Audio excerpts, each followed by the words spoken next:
তো আজকে আমরা দেখব আমাদের লেকচার 1 একটু বাকি ছিল, ওটা কমপ্লিট করে নিই।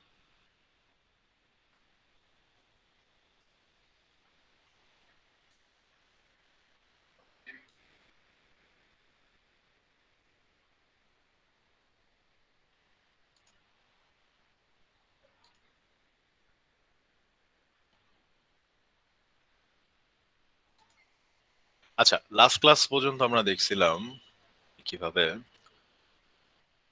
জাভার ফাইলে হচ্ছে হ্যালো ওয়ার্ল্ড প্রোগ্রামটা লেখা যায়, ওই পর্যন্ত দেখছিলাম।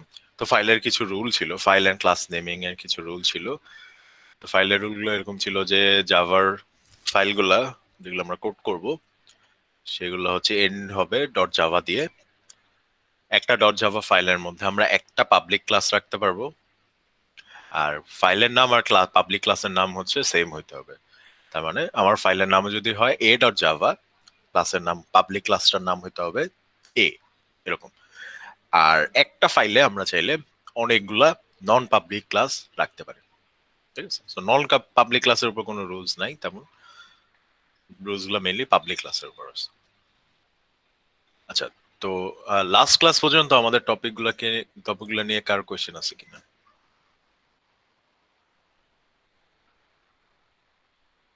No sir. ঠিক আছে, তাহলে আমরা আজকে শুরু করি, নেমিং কনভেনশন দিয়ে শুরু করি প্রথমে। তো জাভায় আমাদের এই যে ক্লাসের নামগুলো আমরা লিখবো, দেন হচ্ছে ভ্যারিয়েবল এন্ড মেথডের নামগুলো যে লিখবো, এগুলা কিছু রুল আছে। রুল না, অ্যাকচুয়ালি কনভেনশনস বলা হয়। রুল মানে হচ্ছে তুমি যদি ওই রুলটা ফলো না করো তোমার কোড কাজ করবে না। কিন্তু নেমিং এর এই জিনিসগুলো এগুলো হচ্ছে কনভেনশনস। দ্যাট মিনস যে এগুলো এক্স্যাক্টলি রুল না, মানে এগুলো তুমি যদি ফলো না করো তোমার কোড স্টিল কাজ করবে, বাট এগুলো হচ্ছে কনভেনশন। জাভা প্রোগ্রাম যারা করে তারা এই কনভেনশনটা মেনে চলে। তো তুমি যদি কোনো জায়গায় যাও, গিয়ে যদি এই কনভেনশন গুলা না মানো, তখন ওই জায়গায় ধরো কোনো একটা কোম্পানিতে গেলা জব ইন্টারভিউতে, ওরা বললো জাভা কোড করতে, তুমি কনভেনশন ধরো মানলা না, তখন কিন্তু ওরা আর কিন্তু চিন্তা করতে পারে যে তুমি তো এই বেসিক কনভেনশনই জানো না, তাহলে তুমি আর জাভা কি বা শিখছো। হ্যাঁ, তো কনভেনশন গুলা স্পেশালি আমরা যখন অন্য কোনো কাউকে আমাদের কোডটা দেখাবো তখন আর কি কনভেনশন গুলা ইম্পর্টেন্ট।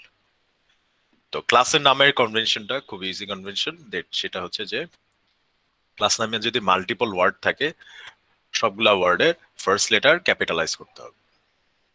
তো রুলটা হচ্ছে এরকম, ধরো আমাদের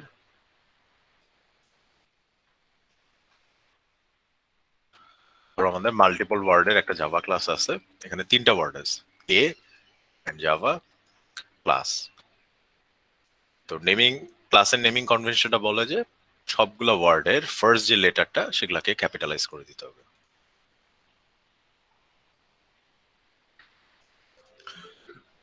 রুলটা কি তাহলে? সবগুলা ওয়ার্ডের ফার্স্ট লেটারটাকে ক্যাপিটালাইজ করতে হবে, ঠিক আছে? যদি একটা ওয়ার্ড থাকতো, একটা ওয়ার্ডের ক্লাস হচ্ছে এই যেটা স্ট্রিং। তো স্ট্রিং এর এস দেখো, এটা কিন্তু বড় হাতে। তারপরে যে হ্যালো ওয়ার্ল্ড, হ্যাঁ হ্যালো ওয়ার্ল্ড দুইটা ওয়ার্ডের, হ্যালো ওয়ার্ল্ডের ফার্স্ট লেটার গুলা কিন্তু বড় হাতে। তো এটা হচ্ছে ক্লাস নেমিং এর কনভেনশন। তুমি যদি ছোট হাতে দাও, লাইক এখানে এই যে ক্লাসটা, এটা যদি তুমি ছোট হাতে দাও, এই জাভা ক্লাস, ওর যে কাজ করবে না এরকম না, এরর দিবে না, কিন্তু এই যে দেখো নিচে একটা গ্রিন একটা আন্ডারলাইন আসছে, এটা মানে হচ্ছে তুমি কনভেনশন ফলো করো নাই। তো এই জন্য তুমি হচ্ছে দিবা এখানে এ জাভা।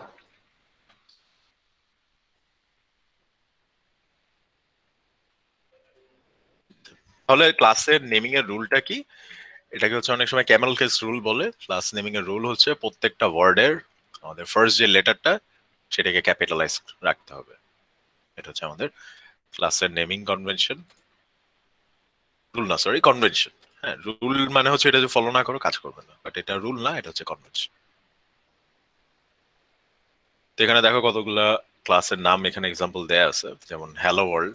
হ্যালো ওয়ার্ল্ডের দুইটা ওয়ার্ড, হ্যালো এন্ড ওয়ার্ল্ড, দুইটা ওয়ার্ডের ফার্স্ট লেটার গুলো ক্যাপিটালাইজড।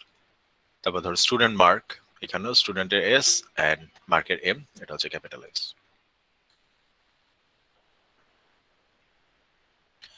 তো এটা গেল ক্লাস নেমিং কনভেনশন। আর ভ্যারিয়েবল এন্ড মেথড নেমিং কনভেনশনটা অলমোস্ট সিমিলার, বাট চেঞ্জটা হচ্ছে যে starts with a lower case letter. মানে ভ্যারিয়েবল আর মেথডের নামটা হচ্ছে লোয়ার কেস লেটার দিয়ে শুরু হবে, তারপরে ক্লাসের মতো বাকি যে ওয়ার্ডগুলো আছে সবগুলোর প্রথম লেটারটা ক্যাপিটাল হবে। যেমন এখানে একটা এক্সাম্পল দেয়া আছে, ভ্যারিয়েবল এন্ড মেথড নেমস। তো তুমি যদি ধরো একটা ভ্যারিয়েবল ক্রিয়েট করবা, সাপোজ মেইনের মধ্যে আমি দিব ইন্টিজার, করে দিলাম। ভ্যারিয়েবল এন্ড মেথডের নামগুলো এরকম হবে যে প্রত্যেকটা ওয়ার্ডের ফার্স্টটা ছাড়া, মানে ফার্স্ট ওয়ার্ডটা ছাড়া, ফার্স্ট লেটার হচ্ছে স্মল লেটার হবে, দেন এরপরে প্রত্যেকটা ওয়ার্ডের ফার্স্ট লেটারটা ক্যাপিটালাইজ হবে। মেথডের এম, দেন হচ্ছে নেমস এর এন, এটা হচ্ছে ক্যাপিটাল। বা ধরো আরেকটা যদি দিই ইন্টিজার, মাই কেসও দুইটা ওয়ার্ড এখানে, মাই এন্ড ইন্ট। মাই এর এমটা ছোট হাতের আর আই এর ইন্টিজারে আইটা বড় হাতের।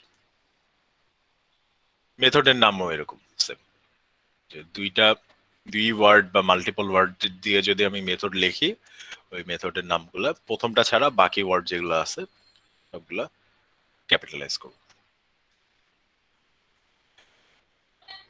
সো এগুলা হচ্ছে আমাদের class and variable and method নেমের কনভেনশন। ক্লাস নেমের জন্য সবগুলা ওয়ার্ডের প্রথম লেটার ক্যাপিটাল, আর মেথড আর ভ্যারিয়েবলে শুধু ফার্স্ট লেটার স্মল, বাকি সবগুলা ওয়ার্ডের জন্য প্রথম লেটারটা ক্যাপিটাল। আর কনস্ট্যান্টের নেমের কনভেনশনটা হচ্ছে যে কনস্ট্যান্ট যদি থাকে, কনস্ট্যান্ট আমরা পরের দিকে দেখবো, হ্যাঁ, কিভাবে জাভায় কনস্ট্যান্ট ক্রিয়েট করে। কনস্ট্যান্টের নেমের রুলটা হচ্ছে সব ক্যাপিটাল আর মাঝখানে হচ্ছে স্পেস। আচ্ছা, নেম কনভেনশন নিয়ে তাহলে কোয়েশ্চেন আছে কারো?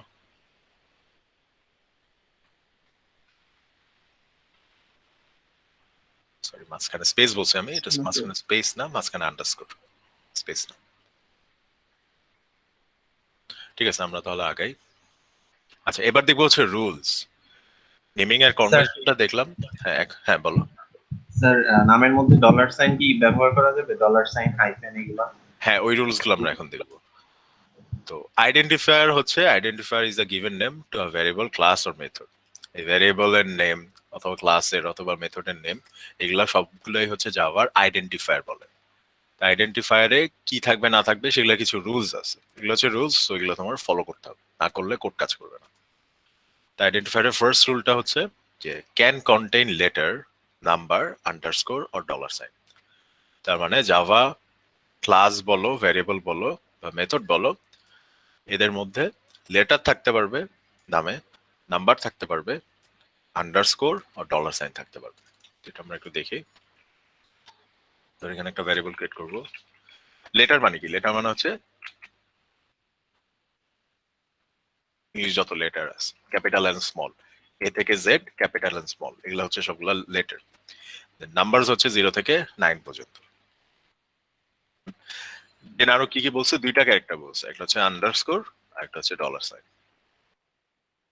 এই নামগুলো হচ্ছে তুমি আইডেন্টিফায়ারের মধ্যে দিতে পারবা, মানে এই নামগুলো, মানে এই ক্যারেক্টার গুলো তুমি আইডেন্টিফায়ারে দিতে পারবা। লেটার দিতে পারবা, নাম্বার দিতে পারবা, আন্ডারস্কোর এন্ড ডলার সাইন। ফার্স্টে কি স্যার ডলার সাইন দেওয়া যাবে? কিসে? ফার্স্টে স্যার। ফার্স্টেও দেওয়া যাবে। ওকে। তো ক্লাস নেমেও তুমি এগুলা ইউজ করতে পারো, আন্ডারস্কোর দিতে পারো, ডলার সাইন দিতে পারো, ইভেন নাম্বারও দিতে পারো। তো একটা জাভা আইডেন্টিফায়ারে তুমি এই ক্যারেক্টার গুলো ইউজ করতে পারো, এর বাইরে কোনো ক্যারেক্টার ইউজ করতে পারবে না। বাইরে ক্যারেক্টার হচ্ছে একটা স্পেস, স্পেস কিন্তু এখানে বলা নাই, দেখো এখানে কিন্তু বলা নাই, স্পেস আছে। তো তুমি আইডেন্টিফায়ারের মধ্যে স্পেস দিতে পারবে না, ক্লাস নেমেও সেম, তুমি এখানে স্পেস দিতে পারবে না। দেন হচ্ছে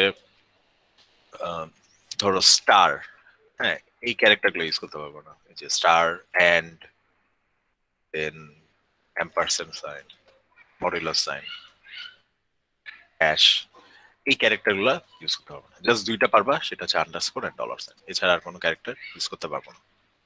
ঠিক আছে? তার মানে ক্লাস নেমে আমরা শুধু এই যে এখানে এক্স্যাক্টলি যা বলা আছে শুধু এগুলা ইউজ করতে পারবো, এর বাইরে আর কোনো ক্যারেক্টার ইভেন ওটা স্পেস হোক কিছু ইউজ করতে পারবো না। আচ্ছা, আইডেন্টিফায়ার আরেকটা রুল হচ্ছে can not start with a number. তার মানে আইডেন্টিফায়ার ডলার সাইন দিয়ে শুরু হতে পারে অথবা আন্ডারস্কোর দিয়ে শুরু হতে পারে, ক্যারেক্টার দিয়ে তো শুরু হইতে পারেই, কিন্তু নাম্বার দিয়ে শুরু হতে পারবে না।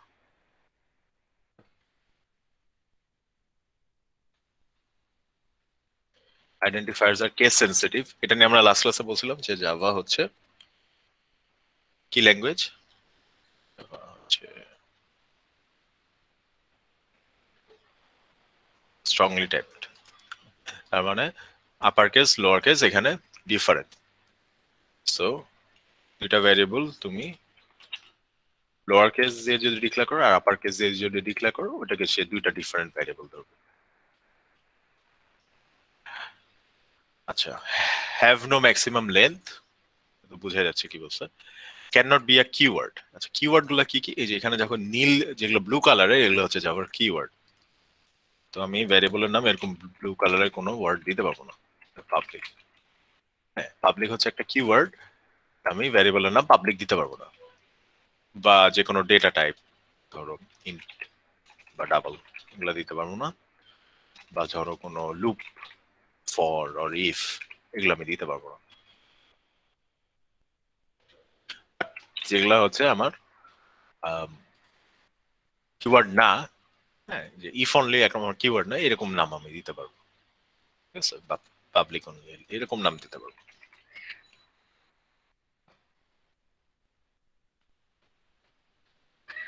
সো এগুলা হচ্ছে কি জাভার আইডেন্টিফায়ার রুলস। তো ইম্পর্টেন্ট রুল হচ্ছে এটা যে কি কি ক্যারেক্টার ইউজ করা যাবে, আর বাকিগুলো অলমোস্ট সি এর মতো। সো এই রুলগুলো আমরা আগেই দেখে আসছি। আর জাভার নেমে আমরা হচ্ছে এই জাস্ট এই ক্যারেক্টার গুলা এখানে যেগুলা যেগুলা বলা আছে সেগুলা ইউজ করতে পারি।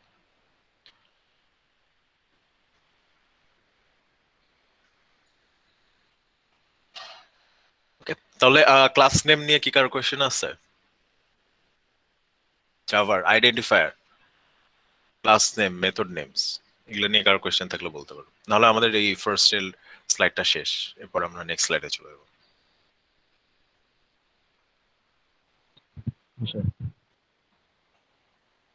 না স্যার। ওকে স্যার হ্যাঁ বলো।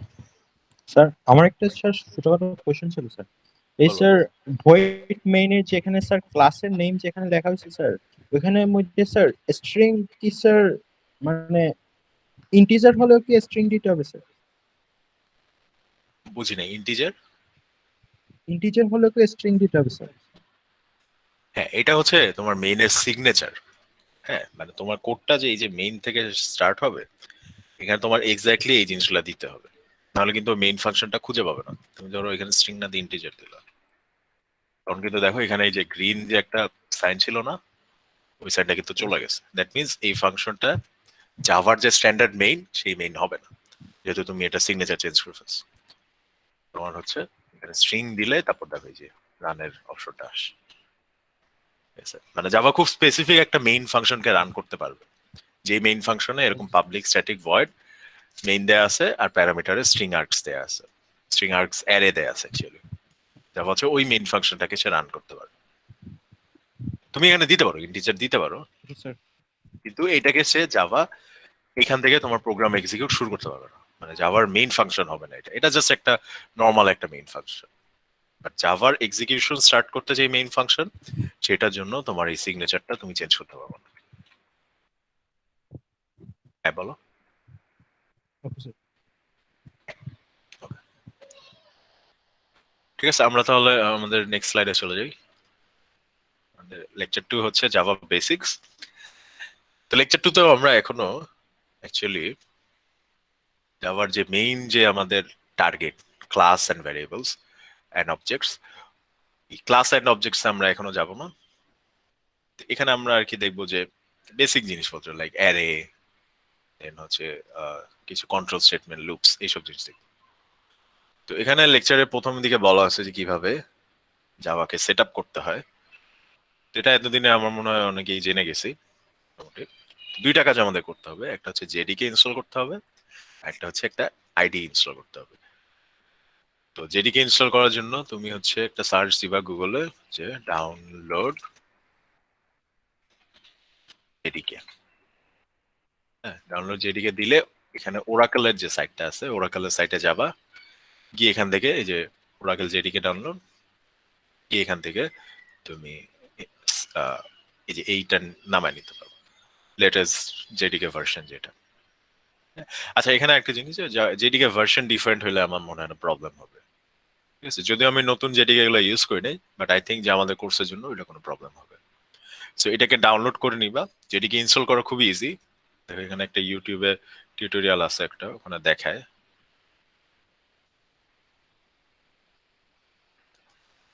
তো জেডিকে নামানোর পরে তুমি যখন ইনস্টল করবা এরকম কিছু স্টেপস ফলো করতে হবে, খুব ইজি, জাস্ট নেক্সট দিয়ে গেলেই হয়, কিছুই চেঞ্জ করতে হয় না। এখানে লোকেশন কিছুই চেঞ্জ করবে না, তুমি জাস্ট নেক্সট দিয়ে যাবা, নেক্সট দিলে ও হচ্ছে ইনস্টল করে ফেলবে। ঠিক আছে, জেডিকে ইনস্টল করা খুবই ইজি। তো ইনস্টল করার পরে একটু মেক শিওর করতে হবে যে আমাদের ড্রাইভে, সি ড্রাইভে গিয়ে প্রোগ্রাম ফাইলস এর মধ্যে এই জাভা আছে নাকি। হ্যাঁ, ইনস্টল করার পরে এই সি প্রোগ্রাম ফাইলস এর মধ্যে জাভা নামে একটা ফোল্ডার ক্রিয়েট হবে, এটার মধ্যে তোমার যে জেডিকে ইনস্টল করছো ওই ভার্সনটা দেখাবে আর কি। 15 ইনস্টল করলে এখানে দেখাবে জেডিকে 15। ঠিক আছে, তো এটা একটু মেক শিওর করে নিবা যে সি প্রোগ্রাম ফাইলস জাভা এটার মধ্যে জেডিকেটা আছে নাকি। তো জেডিকে ইনস্টল করার পরে ইনস্টল করতে হবে কোন একটা আইডি, যেমন ইন্টেলিজে আইডিয়া। ওটার জন্য তুমি দিবা ডাউনলোড ইন্টেলিজে আইডিয়া, লেখে গুগল সার্চ দিবা, জেটব্রেন্স এর সাইট চলে আসবে, ওখানে যাবা, গিয়ে এখানে দুইটা ভার্সন আছে। কমিউনিটি ভার্সন তুমি ডাইরেক্ট ডাউনলোড করে নিতে পারো, ওটা ফ্রি ভার্সন, এটা যে কেউ ডাউনলোড করে চালাতে পারবে। আর আলটিমেট ভার্সন যেটা, ওটাও চালাতে পারবা, বাট ওটার জন্য তোমার হচ্ছে ইউআইইউ যে ইমেল অ্যাড্রেসটা আছে ওটা দিয়ে অ্যাকাউন্ট ক্রিয়েট করে তারপর তোমার এই আলটিমেটটা নামাইতে হবে। ঠিক আছে, আলটিমেটে 1 বছরের জন্য লাইসেন্স দেয়, তো 1 বছর পরে তুমি আবার রিনিউ করতে পারবে। তো আলটিমেট নামাইতে হইলে, হ্যাঁ বুঝি, সি ফোল্ডারেই থাকবে, কোনটা? অন্য ফোল্ডারে তো ডাউনলোড, সি ফোল্ডার ছাড়া অন্য ফোল্ডারে জেডিকেটা থাকলে ওপেন হইতেছে না। হ্যাঁ, যেদিকে পাথটা চেঞ্জ করো না, যেদিকে ওই যে, স্যার আর সি ফোল্ডারেই থাকবে। হ্যাঁ ডিফল্ট ওখানে যে একটা পাথ দিয়ে দেয় না ইনস্টল করার সময়, এই যে এখানে যে পাথটা দিয়ে দেয় এটাকে চেঞ্জ করো না। সি প্রোগ্রাম ফাইল জাভা এই পাথটা অটো চলে আসবে, এটাকে চেঞ্জ করো। ওকে, স্যার এছাড়াও স্যার ওই যে ইন্টেলেকচুয়ালে ঢুকলে ওইখানে থেকেই লেখায় যে ডাউনলোড জেডিকে, ওইটা ডাউনলোড করলে হবে। ওইটা আমি আসলে করি নাই, সো বলতে পারতেছি না, ট্রাই করে দেখতে পারো হয় নাকি। স্যার আমার একটা কোশ্চেন ছিল। হ্যাঁ। জি স্যার, আমি না ইন্টেলিজ আইডিয়াটা স্যার আমার আগের থেকে ডাউনলোড করা, এখন আমি জেডিকেটা যদি ডাউনলোড করি তাহলে সমস্যা হবে না, নাকি সমস্যা নেই। স্টেপ বাই স্টেপ আগে জেডিকেটা? না, কোনো আচ্ছা সমস্যা আচ্ছা নেই, তুমি যেদিকে নামাই নিবা, ওকে ইনস্টল করে নিবা, তারপরে যখন ওই অটো যদি পেয়ে যায় তো ভালো, না হলে প্রজেক্ট ক্রিয়েট করার সময় ওখানে দিয়ে দিতে হবে যে জেডিকেটা কোথায় আছে। ঠিক আছে, জেডিকে এই যে তোমার এই সিতে ধরো এখানে যে লোকেশনটা, এই লোকেশনটা আর কি দিয়ে দিতে হবে। আচ্ছা, তাহলে তুমি ধরো ইন্টেলিজেন্ট নামাইলা, নামাই ইনস্টল করে নিতে হবে। এটা একবার দিলে কি হবে নাকি প্রত্যেকবার ইউজের না না, সময় দেয়া? একবার দিলেই হবে, প্রথমবারে। ইন্টেলিজে এখানে ইনস্টল করে, ইন্টেলিজে ইনস্টলার সেম, নেক্সট দিয়ে যাও। এখানে লোকেশন চেঞ্জ করতে চাইলে করতে পারো, আমার মনে হয় যে এগুলো চেঞ্জ করার দরকার নেই। আম, এগুলা কিছু না চেঞ্জ করলেও হয়, বা যদি ডেস্কটপ শর্টকাট এগুলা দিতে চাও তো এগুলো দিতে পারো। আর আমাদের কোডের জন্য মানে এগুলা কিছু চেঞ্জ করার দরকার নেই, এগুলো কিছু চেঞ্জ করার দরকার নেই ছিল।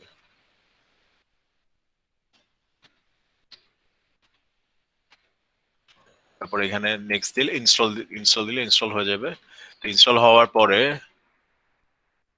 আগের ভার্সনে হয়তো রিবুট করা লাগে, আমার মনে হয় এখন নতুন ভার্সনে রিবুট করা লাগে না। তো রিবুট করতে চাইলে রিবুটটা দিয়ে দিও। দেন ইন্টেলিজে অন করার পর এখানে এক্সেপ্ট করে দিতে হবে। এটা ডাটা শেয়ারিং ডোনেশন দিতে পারো, ডাজন্ট ম্যাটার। থিম দিতে পারো, যে black theme or dark light theme. তো আমি যখন এই কোডগুলো যখন আমি করি, এখানে আমি লাইট থিম ইউজ করি, কারণ লাইট থিম দিয়ে প্রেজেন্ট করা বেটার। বাট আমি যখন নিজে অ্যাকচুয়ালি কাজ করি, তখন আমি ডার্ক থিম ইউজ করি, কারণ ডার্ক থিমে চোখের প্রেশারটা একটু কম পড়ে লাইট থিমে। But it's up to you, যেই থিম ইচ্ছা ইউজ করো, সমস্যা নেই। পরেও থিম চেঞ্জ করা যায়। আচ্ছা, তো থিম দেওয়ার পরে এখানে এই জিনিসগুলো এগুলো কিছু চেঞ্জ করতে হবে না, এখানেও কিছু চেঞ্জ করতে হবে না। নেক্সট দিয়ে যাবা, স্টার্ট ইউজিং দিয়ে দিবা। আচ্ছা, তো প্রথমবারে এরকম একটা উইন্ডো আসবে। এখান থেকে তো জানোই যে আমরা ক্রিয়েট নিউ প্রজেক্ট দিব। ক্রিয়েট নিউ প্রজেক্টে লাস্ট পার্টটা হচ্ছে এই যে এখানে প্রজেক্ট এসডিকে, যেটা এখানে আমাদের দেখে নিতে হবে যে জাভাটাকে পাইছে কিনা, ওই যে জেডিকে যে আমরা ইউজ করছি ওটা পাইছে কিনা। যদি এই জেডিকে না পায়, এখানে শো করবে যে নাল অর এমটি কিছু একটা শো করবে। আমার ঠিক মনে নেই এক্স্যাক্টলি কি শো করে, বাট নাল অর এমটি এটা শো করবে। তো নাল অর এমটি যদি শো করে, তখন তোমার ওই এখান থেকে এই যে ডাউন বাটনটা ক্লিক করে তোমার হচ্ছে ওই জেডিকে এর লোকেশনটা দেখাই দিতে হবে, তখন ও জেডিকে পেয়ে যাবে। ওকে, তো এরপরে নেক্সট দিলেই প্রজেক্ট ক্রিয়েট হয়ে যাবে। প্রজেক্ট ক্রিয়েট হয়ে যাওয়ার পর ওটা তো দেখাইছিলাম লাস্ট ক্লাস। তো এটার লিঙ্কটা আমি দিয়ে দিচ্ছি,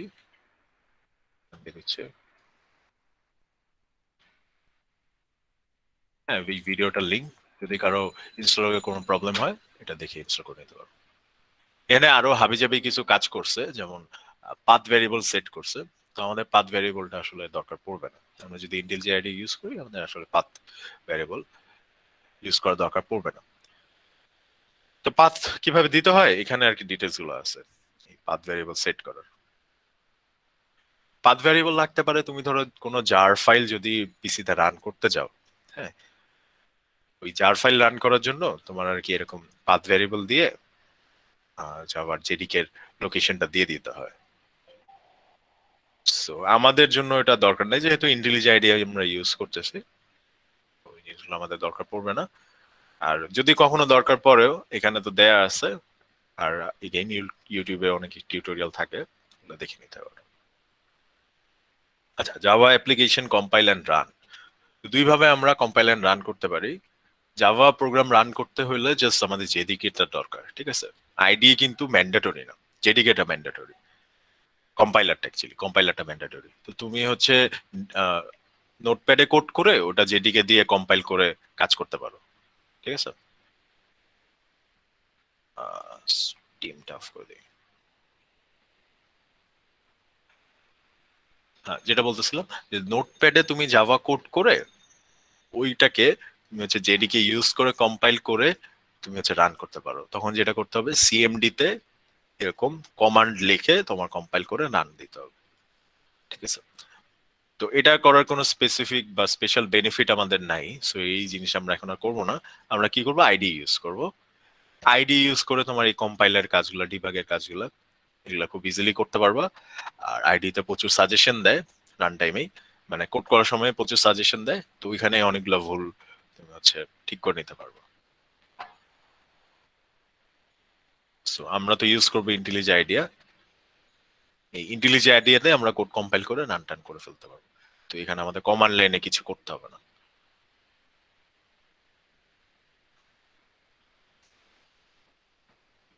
ঠিক আছে, জাভা ইনস্টল রিলেটেড কি কারো কোয়েশ্চেন আছে? জাভা আর ইন্টেলিজ আইডিয়া এগুলো ইনস্টল রিলেটেড কারো কোয়েশ্চেন থাকলে জিজ্ঞেস করতে পারো।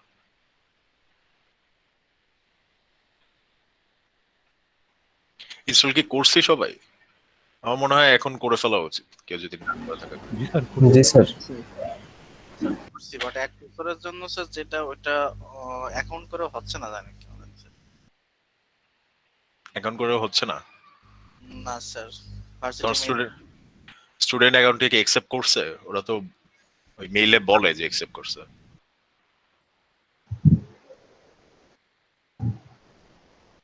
দাঁড়াও একটু, এক সেকেন্ড।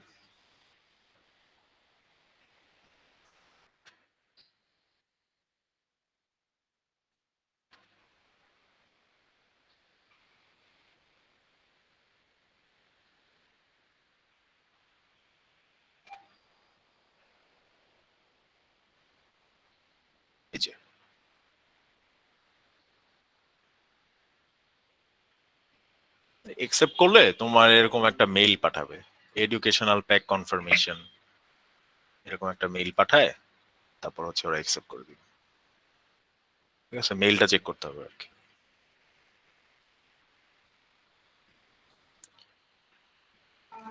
ওকে, যাই হোক,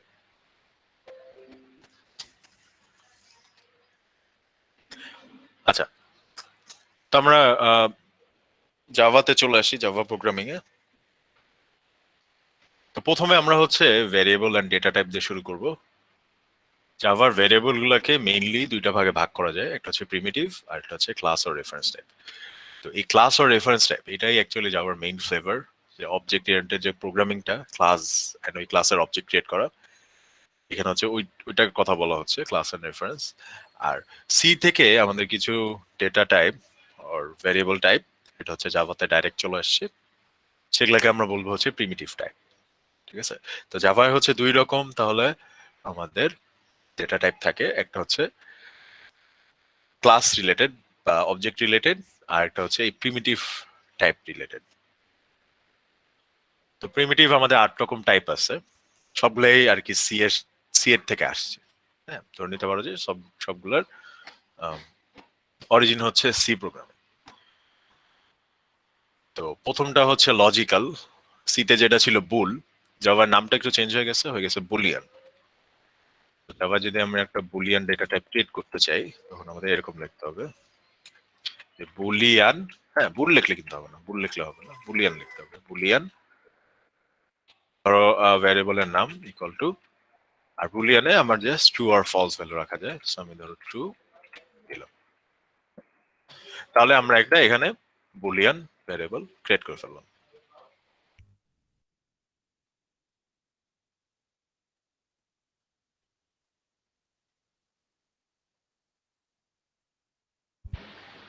আচ্ছা, তো সি এর মতো কিন্তু আমরা বুলিয়ানে ইন্টিজার রাখতে পারবো না, 0 1 এগুলা রাখতে পারবো না। সিতে এগুলা রাখা যেত, বাট জাভাতে রাখা যায় না, তখন জাস্ট ট্রু অথবা ফলস রাখতে হবে। হচ্ছে আমাদের বুলিয়ান ডেটা টাইপ। বুলিয়ানের সাইজ হচ্ছে মেবি 1 বাইট প্রবাবলি। আচ্ছা, দেন আছে হচ্ছে চার বা ক্যারেক্টারের রিপ্রেজেন্টেশন, এটা সিতেও ছিল।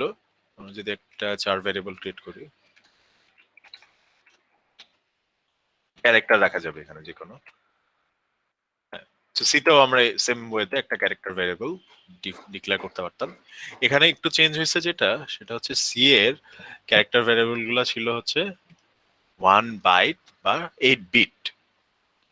হ্যাঁ, আমরা জানি যে 8 বিটে 1 বাইট হয়, তো সি এর ক্যারেক্টার গুলো ছিল হচ্ছে 1 বাইট আর 8 বিট। আর জাভার ক্যারেক্টার গুলো হচ্ছে 16 বিট আর 2 বাইট। আর জাভা হচ্ছে ইউজ করে ইউনিকোড, আর সিতে আমরা ইউজ করে আসছি আস্কি। এটা একটু ডিফারেন্স আর কি। ইউনিকোডে জাস্ট এই ইংলিশ ক্যারেক্টার গুলো ছাড়া আরো অনেক রকম ক্যারেক্টার সাপোর্ট করে, তো জাভা আর কি ইউনিকোড ইউজ করে, সিতে আমরা কি আস্কি ইউজ স্যার, করি।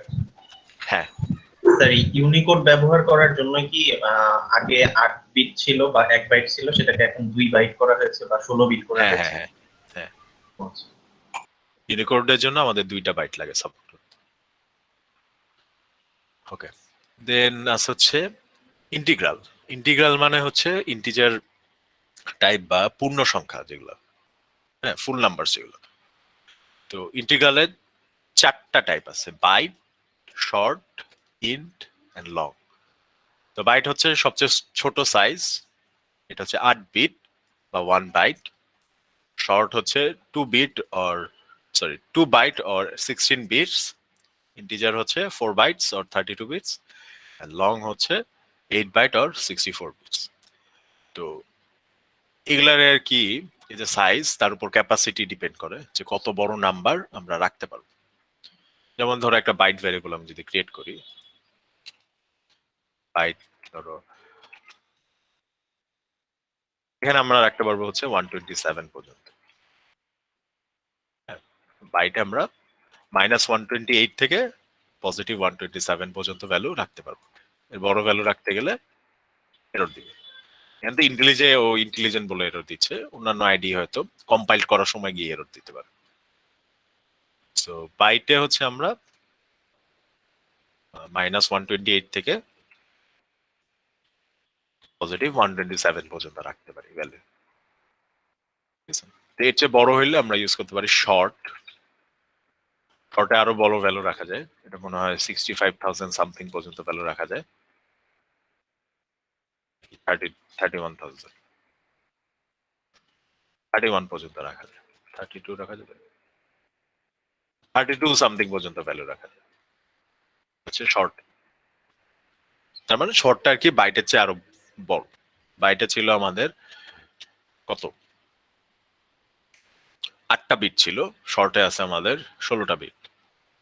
ইন্টিজার আর একটু বড়, ইন্টিজারে আমরা আরো বড় ভ্যালু রাখতে পারবো, 10 টু দি পাওয়ার 9 পর্যন্ত ভ্যালু রাখতে পারবো। 10 টু দি পাওয়ার 9 পর্যন্ত ভ্যালু ইজিলি রাখতে পারবো। আর সবচেয়ে বড় হচ্ছে লং। লং এ হচ্ছে আমরা 10 টু দি পাওয়ার 18 পর্যন্ত ভ্যালু রাখতে পারবো।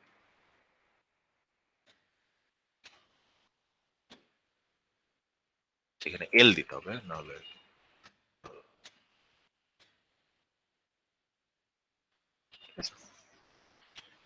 তো এগুলা হচ্ছে আমাদের ইন্টিজার টাইপ। এক একটা টাইপের মধ্যে ডিফারেন্স হচ্ছে সাইজ, কত বড় ভ্যালু ওখানে রাখা যায়। আর ফ্লোটিং পয়েন্টের জন্য দুইটা টাইপ আছে, এটা হচ্ছে ফ্লোট আর একটা হচ্ছে ডাবল। জাভাতে ইউজুয়ালি ডাবল ইউজ করা হয়, ফ্লোটও ইউজ করতে পারো।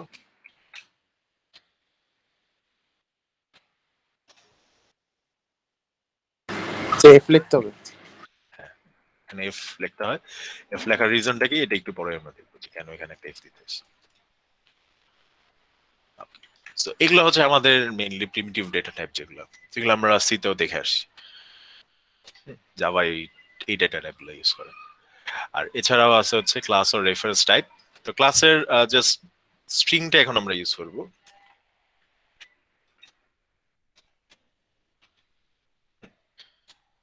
তো এটাও একটা অ্যাকচুয়ালি ক্লাস টাইপ আর রেফারেন্স টাইপ, মানে স্ট্রিং এর এসটা এটা একটা স্ট্রিং অবজেক্ট।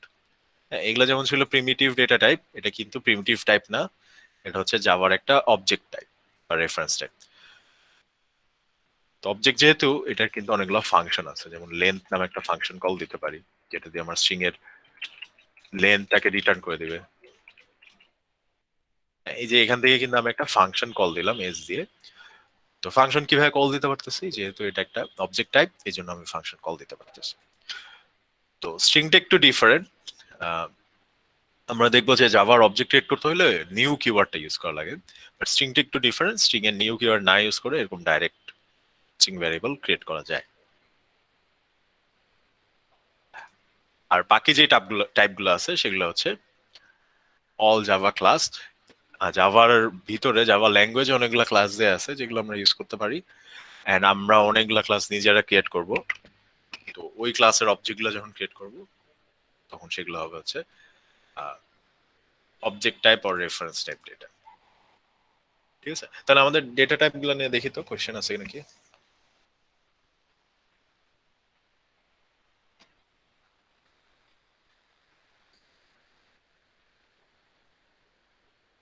স্যার যে অবজেক্ট টাইপ আর ক্লাস টাইপের ওই বিষয়টা স্যার একটু মানে কনফিউশন হয়ে যাচ্ছে এটা স্যার। স্যার লাস্টের হচ্ছে ওই যে ফাংশন আর স্ট্রিং এর ব্যাপারটা স্যার আগে যদি বোঝাতেন। আচ্ছা, অবজেক্ট টাইপগুলো মানে ওইগুলো হচ্ছে ক্লাস থেকে ক্লাসের অবজেক্ট ক্রিয়েট করা যায়। জাভার মেইন আইডিয়াটা অবজেক্ট ওরিয়েন্টেড প্রোগ্রামিং, এন্ড ওই অবজেক্ট ক্রিয়েট করার জন্য আমাদের ক্লাস লিখতে হয়। ওই ক্লাসের হচ্ছে অবজেক্ট আমরা ক্রিয়েট করি। তো এই মানে স্যার জিনিসগুলো পুরোটাই স্যার মানে কি ওই যে মেথড গুলাকে আমরা অবজেক্ট বলতেছি? না, মেথড অবজেক্ট বলতেছি না। ক্লাস যেহেতু এখনো পড়ি নাই, আমাদের নেক্সট ক্লাসের টপিক হচ্ছে আর কি ক্লাস, জাভা ক্লাস। লেকচার এই এটা তো জাভা বেসিক, এর পরের লেকচারে আমরা ক্লাস দেখবো, জাভা ক্লাস দেখবো। তখন আর কি ভালো করে বুঝতে পারবো যে কি বলতেছে। জি স্যার। আর এগুলা আর কি তখন ভালো মতো বুঝতে পারবো যে এই যে মেথড কল দেওয়াটা হয়েছে, এটা আর কি অবজেক্ট দিয়ে আমরা মেথড কল দিতে পারি। তো ওই জিনিসগুলো যেতে হলে আগে আমাদের আর কি ক্লাস কি কিভাবে ক্রিয়েট করে সেগুলো তো দেখতে হবে। হ্যাঁ, তো ওইটা আর কি নেক্সট ক্লাসের টপিক আমাদের। জাভা কিভাবে ক্লাস ক্রিয়েট করে সেগুলো আর কি দেখি।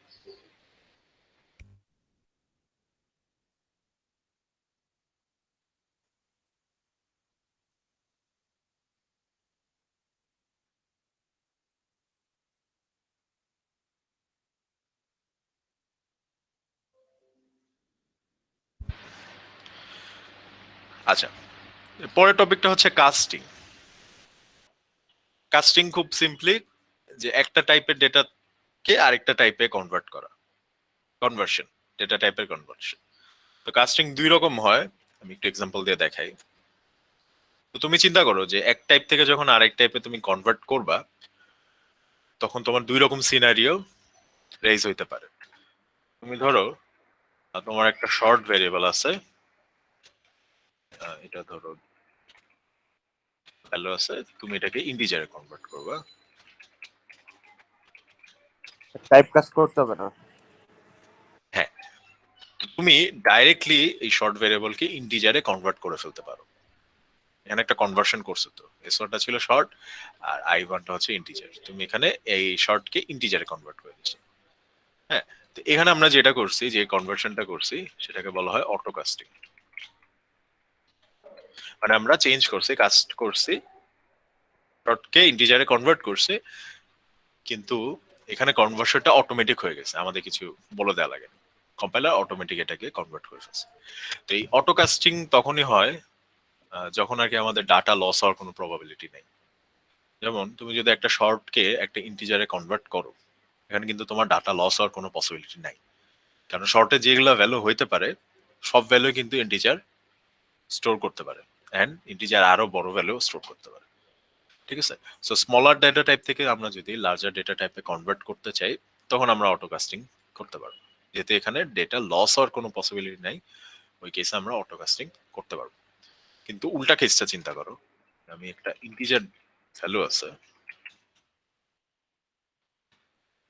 একে যদি আমি শর্ট করতে চাই, তখন কিন্তু আমার এরর দিবে। তখন শর্ট লিখতে হবে স্যার আগে। হ্যাঁ, তখন এররটা দিচ্ছে কেন? কারণ এখানে আমার ইন্টিজার, যেটা একটা বড় ডেটা টাইপ, ওটা থেকে ছোট একটা ডেটা টাইপে কনভার্ট করার ট্রাই করতেছে। সো এই কেসে কিন্তু আমার ডাটা লস হওয়ার পসিবিলিটি আছে। ইন্টিজার যদি অনেক বড় ভ্যালু থাকে, ওটা কিন্তু আমি শর্টের মধ্যে রাখতে পারবো না, আমার কিন্তু ডাটা লস হওয়ার পসিবিলিটি আছে। যদি 10,000 থাকে তাহলে কিন্তু ভ্যালুটা রাখতে পারবো। এই কেসে আমরা কি করতে পারি? আমরা কম্পাইলারকে বলে দিতে পারি যে এখানে আমি অ্যাকচুয়ালি ইন্টিজারকে শর্টে কনভার্ট করতে চাচ্ছি। তো এই জন্য এটা আমরা কিভাবে বলবো, ভ্যারিয়েবলের নামের আগে এরকম প্যারেনথেসিস দিব বা ব্র্যাকেট দিব, ফার্স্ট ব্র্যাকেট, এই ব্র্যাকেটের মধ্যে লিখবো হচ্ছে কোন টাইপে কনভার্ট করতে যাচ্ছি। এই যে আমরা বলে দিলাম, এক্সপ্লিসিটলি বলে দিলাম যে ইন্টিজারকে শর্টে কনভার্ট করো, এটাকে বলা হয় হচ্ছে এক্সপ্লিসিট কাস্টিং।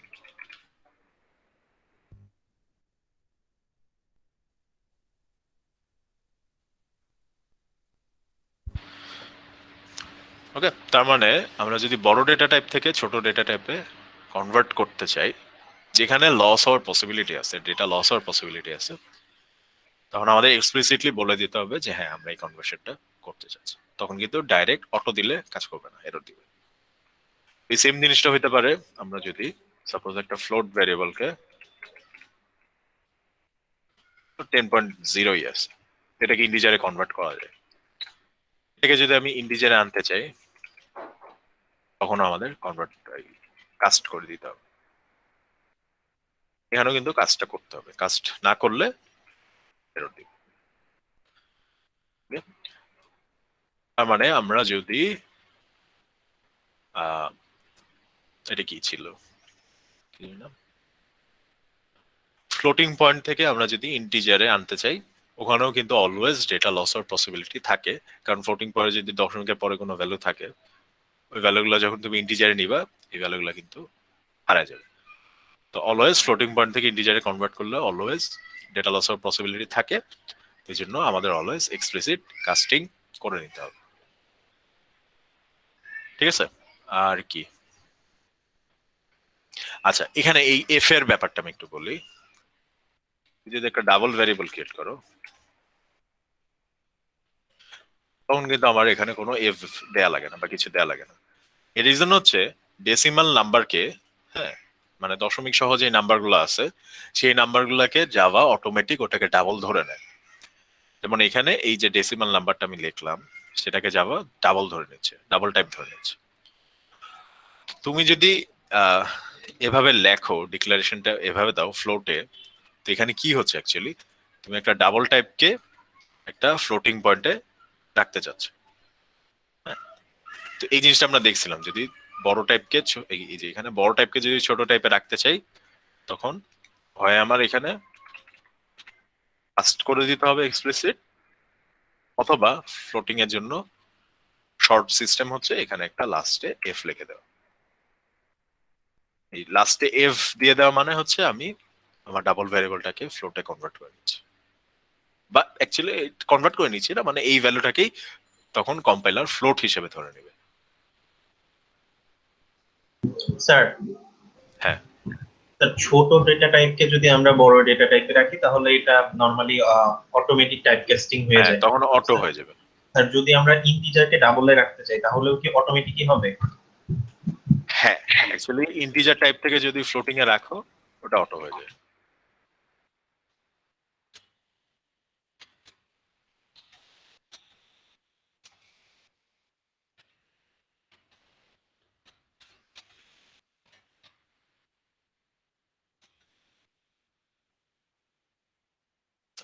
ইন্টিজার টাইপ থেকে আমরা যদি ফ্লোটিং টাইপে রাখি ওটা অটো হয়ে যায়।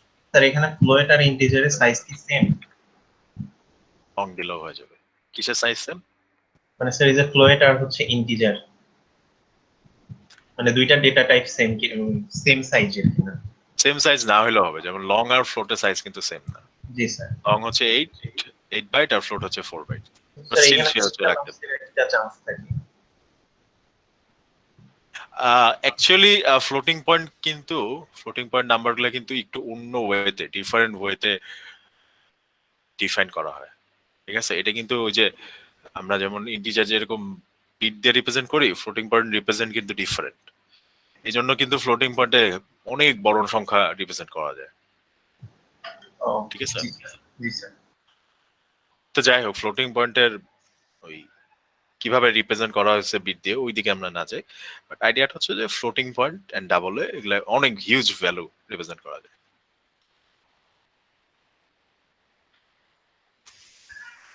স্যার ঠিক আছে, হ্যাঁ। স্যার লং এর আগের বারে স্যার এল দেওয়া হয়েছিল না লাস্টে স্যার?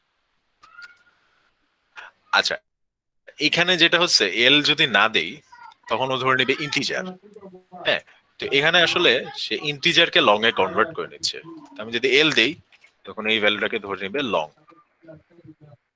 এই কেসে আমাদের ভ্যালু যেহেতু অলরেডি ছোট, হ্যাঁ, তো এল না দিলেও কাজ করবে, যেহেতু এই 10,000 এটা ইন্টিজার সাপোর্ট করবে।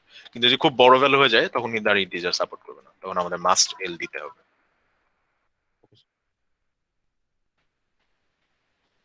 এখানে এল দেয়া মানে এই ভ্যালুটাকে লং ধরে নিই।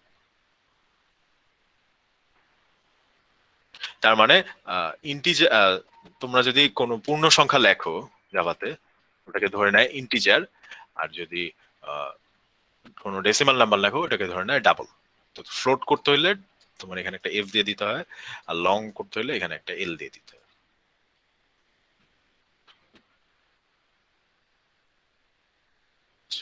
ব্যাক করি, তাহলে দেখি কাস্টিং এ কি কারো কোয়েশ্চেন আছে?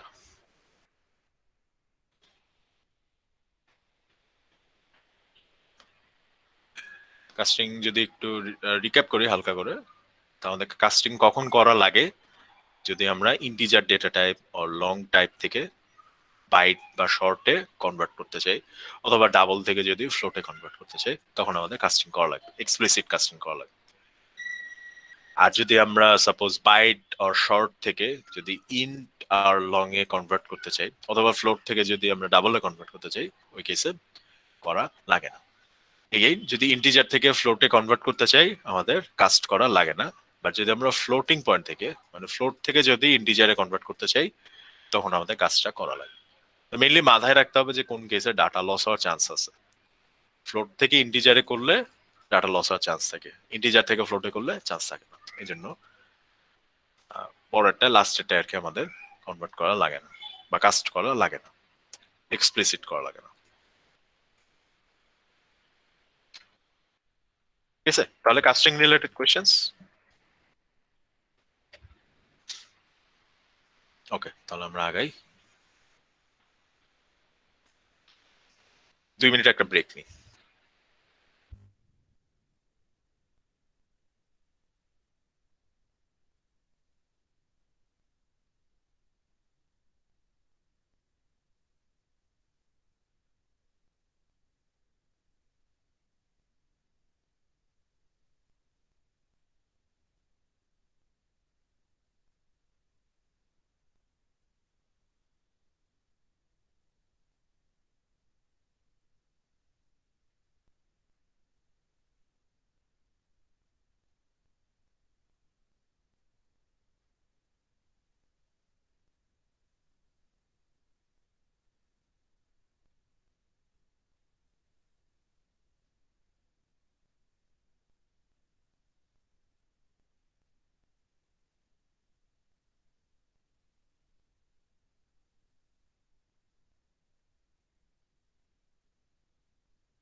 ওকে, অপারেটরস।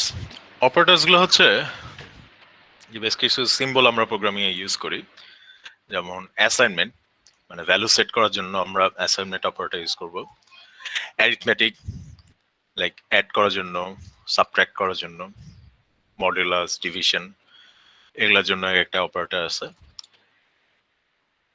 ইকুয়ালিটি চেক করার জন্য আছে হচ্ছে ডাবল ইকুয়াল সাইন, যেটা সেম কিনা এটা দেখার জন্য, আর not equal sign. Relational, small, less than equal, greater equal. Logical আছে, যেমন ধরো কন্ডিশন, দুইটা কন্ডিশন আমি যদি একসাথে দেখতে চাই তখন এন্ড দিয়ে আমি দুইটাকে চেক করতে পারবো। তো এন্ড এর জন্য হচ্ছে দুইটা এন্ড সাইন, দেন অর এর জন্য হচ্ছে দুইটা বার। ইনক্রিমেন্ট ভ্যারিয়েবল আর ভ্যালু এক করে বাড়ানো বা কমানোর জন্য ইনক্রিমেন্ট আর ডিক্রিমেন্ট। দেন আছে হচ্ছে শিফট। এই শিফট এগুলো সবই অ্যাকচুয়ালি সিতে ছিল, সবগুলো অপারেটরই সিতে ছিল। শিফটও ছিল, শিফট হয়তো ইউজ করে নাই। শিফটের কাজ হচ্ছে যে ভ্যারিয়েবল গুলা যেই বিট দিয়ে রিপ্রেজেন্ট করা হয় সেই বিট গুলাকে আমরা চাইলে লেফটের দিকে সরায় নিতে পারি অথবা রাইটে সরায় দিতে পারি। ডিএলডি করছো কেউ? স্যার ডিএনডি আমরা করতেছি। স্যার এই স্টাডি করতেছি। আচ্ছা, তো ডিএলডি তে দেখবা যে বিট গুলাকে লেফট ও রাইটে সরায় নেওয়া যায়, তখন আর কি ভ্যালু চেঞ্জ হয়ে যায়। তো ওইটার জন্য একটা অপারেটর আছে, এই শিফট অপারেটর বলা হয়। যেমন ধরো এই ইন্টিজারকে আমি এরকম শিফট অপারেটর দিয়ে বিট গুলাকে শিফট করে দিতে পারি, হচ্ছে শিফট অপারেটর। মানে ও এখানে বলা হচ্ছে যে এই এই যে 10,000 এটার যে বাইনারি যে ভ্যালু গুলা বা বাইনারি যে ডিজিটটা, সেই ডিজিট গুলাকে সে রাইট শিফট করবে। এখানে এই সাইনটা দেওয়া মানে হচ্ছে রাইটের দিকে শিফট করবে, এক ঘর রাইটে শিফট করবে। ওয়ান দেওয়া মানে হচ্ছে এক ঘর রাইটে শিফট করবে, এরকম। যাই হোক, এটা আমাদের এত ইম্পর্টেন্ট না, শিফট শিফট বেশি একটা ইউজ করবো না। তো আমরা মানে মেইন আইডিয়াটা হচ্ছে অপারেটর যেগুলো সি তে ছিল জাভাতে ওই অপারেটর গুলাই আছে, নতুন কোনটা অপারেটর তেমন একটা আসেনি। আর পয়েন্টারে যে অপারেটর ছিল জাভাতে পয়েন্টার নাই, তো পয়েন্টার অপারেটর অ্যাকচুয়ালি বাতিল হয়ে গেছে, জাভাতে পয়েন্টার ইউজ করা যায় না। মাল্টিপ্লাইয়ের জন্য স্টার ইউজ করবো, বাট এটাকে পয়েন্টার হিসেবে ইউজ করা যাবে না। আচ্ছা, অ্যারে। তো সিতেও অ্যারে আমরা দেখছি। অ্যারে কি ছিল? অ্যারে হচ্ছে সেম টাইপের অনেকগুলো এলিমেন্ট। যেমন ধরো তুমি একটা সেকশনের সবগুলো স্টুডেন্টের আইডি রিপ্রেজেন্ট করতে চাও, তো আইডি তো সব হচ্ছে ইন্টিজার, তো তখন তুমি একটা আইডি অ্যারে নিতে পারো, যেটা এক একটা ইন্ডেক্সে এক একটা স্টুডেন্টের আইডি তুমি লিখে দিলাম। তো জাভার অ্যারেটা হচ্ছে প্রিমিটিভ টাইপের হইতে পারে। প্রিমিটিভ টাইপ মানে ওই যে 8টা টাইপ আমরা দেখে আসছি ওই টাইপের হইতে পারে, অথবা রেফারেন্স অর অবজেক্ট টাইপেরও হইতে পারে। অবজেক্ট এখনো দেখি নাই, অবজেক্ট টাইপের অ্যারে পরে দেখবো। তো সি এর যে অ্যারে ছিল ওইটার সাথে জাভার অ্যারে ডিফারেন্সটা কি? মেইন ডিফারেন্স গুলো হচ্ছে জাভা অ্যারে আর রেফারেন্সেস। মানে জাভার অ্যারে গুলাও অ্যাকচুয়ালি ওই অবজেক্টের মতো বা রেফারেন্স, ঠিক আছে? এটা কিন্তু কোনো প্রিমিটিভ টাইপ না। তো এগেইন রেফারেন্সের ব্যাপারে আমরা আবার এই অ্যারের এই যে রেফারেন্সের যে ফিচারগুলো এটা কিন্তু আমরা আবার নেক্সট স্লাইড লেকচারে দেখব। তো তার আগে আমাদের এগেইন ক্লাস এন্ড অবজেক্ট সম্পর্কে আইডিয়া হইতে হবে এই রেফারেন্স কিগুলো বোঝার জন্য। তো এই পয়েন্ট আমরা আবার নেক্সট লেকচারে দেখব। আচ্ছা, সেকেন্ড পয়েন্টটা কি বলছে, জাভা অ্যারে নো দেয়ার সাইজ। জাভার অ্যারেতে লেন্থ নামে একটা প্রপার্টি আছে যেটা ইউজ করে আমরা অ্যারের সাইজটা পেয়ে যেতে পারি। সিতে এটা একটা প্রবলেম ছিল যে অ্যারের str লেন্থ ইউজ করতে হতো। হ্যাঁ লেন্থ ইউজ করতে হইতো বা তোমার মনে রাখতে হইতো লেন্থটা কত, এরকম করতে হইতো। জাভাতে গেলে কিছু করতে হবে না, অ্যারে যেটা ক্রিয়েট করবা ওই নামটা ওই ভ্যারিয়েবলের নেমটা দিয়েই তুমি অ্যারের লেন্থটা পেয়ে যাবে, এক্সট্রা কিছু করতে হবে না। আচ্ছা, multi dimensional arrays need not be rectangular. সিতে যদি মাল্টি ডাইমেনশন অ্যারে ক্রিয়েট করতাম তো ওটার সাইজ হচ্ছে তো 2/3 একটা অ্যারে ক্রিয়েট করছে, তো এটার প্রত্যেকটা Rectangular। রোতে হ্যাঁ রেক্ট্যাঙ্গুলার হইতো, প্রত্যেকটা রোতে 3টা করেই কলম থাকতে হইতো। জাভাতে এরকম কোনো বিধিনিষেধ নাই, জাভার অ্যারেগুলো হচ্ছে ইরেগুলার শেপ হইতে পারে। আর জাভা অ্যারে এলিমেন্টস আর ইনিশিয়ালাইজড, এটা আমরা যখন অ্যারে ক্রিয়েট করবো দেখবো যে এলিমেন্ট গুলায় সবগুলা ডিফল্ট ভ্যালু দিয়ে দেওয়া হয়। সিতে কিন্তু এটা হইতো না, অ্যারে যখন ক্রিয়েট করতা যেই এলিমেন্ট এক্স মানে যেই ইন্ডেক্সটা তুমি এক্স ইয়া করো নাই, ইনিশিয়ালাইজ করো নাই বা ভ্যালু সেট করো নাই, সেখানে কিন্তু গার্বেজ ভ্যালু থেকে যেত অ্যারেতে।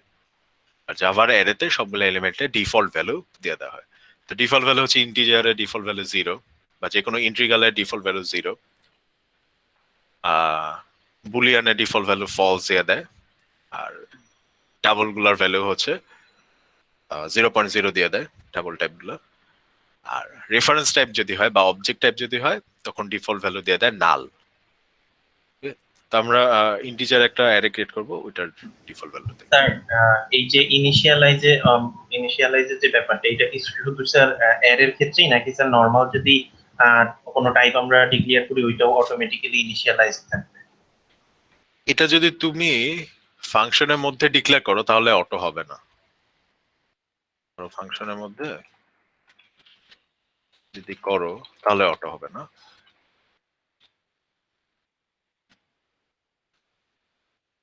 তাহলে এরর দিবে। কিন্তু তুমি যদি এটা ক্লাসে করো ক্লাস ভ্যারিয়েবল হিসেবে তখন আবার ইনিশিয়ালাইজ হয়ে যায়। তার মানে দুইটা ডিফারেন্ট কেস আছে।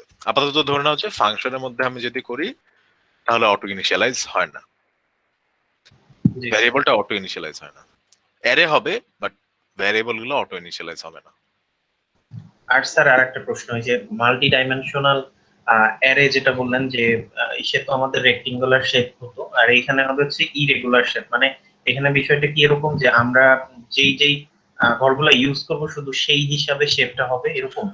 না এরকম না, অ্যাকচুয়ালি এখানে এটার মানে হচ্ছে যে এখানে একটা ডায়াগ্রাম দেওয়া আছে যে এরকম, যে সি এর কেসে তোমার এইরকম রেক্টেঙ্গুলার হইতে হবে, বাট জাভাতে ডিফারেন্ট রোতে আর কি ডিফারেন্ট নাম্বার অফ কলামস থাকতে পারে। মানে স্যার আমরা যেটা ইউজ করব সেটা এটা মানে হচ্ছে দেখো এখানে রো নাম্বার 1 এ একটা কলাম আছে, রো 1 এ একটা ভ্যালু লাগতে পারছে, এগুলা আমরা আর কি ডিফারেন্টলি সেট করে দিতে পারবো যে কোন রোতে আমরা স্যার এগুলো কন্ট্রোল করতে পারবো। হ্যাঁ, কোন রোতে কয়টা কলাম থাকবে ওটা সেট করে দিতে হবে। আচ্ছা, মাল্টি ডাইমেনশনাল অ্যারেটা আমরা অ্যাকচুয়ালি নেক্সট ক্লাসে দেখবো। আগের সেকশনে ওটা আর কি দেখানোর টাইম হয় নাই, সো এই সেকশনে আমি আর কি সেম রাখতে চাচ্ছি। মাল্টি ডাইমেনশনটা আমরা নেক্সট ক্লাসে দেখবো, বাকিগুলো আর কি দেখি। আমাদের ক্লাস কয়টা পর্যন্ত হবে? একটা 40। আচ্ছা ঠিক আছে। তো অ্যারে এগেইন জাভা থেকে অ্যারে ইউজ করতে হলে এটা ডিক্লারেশন টাইপটা একটু ডিফারেন্ট সেট তুলনায়।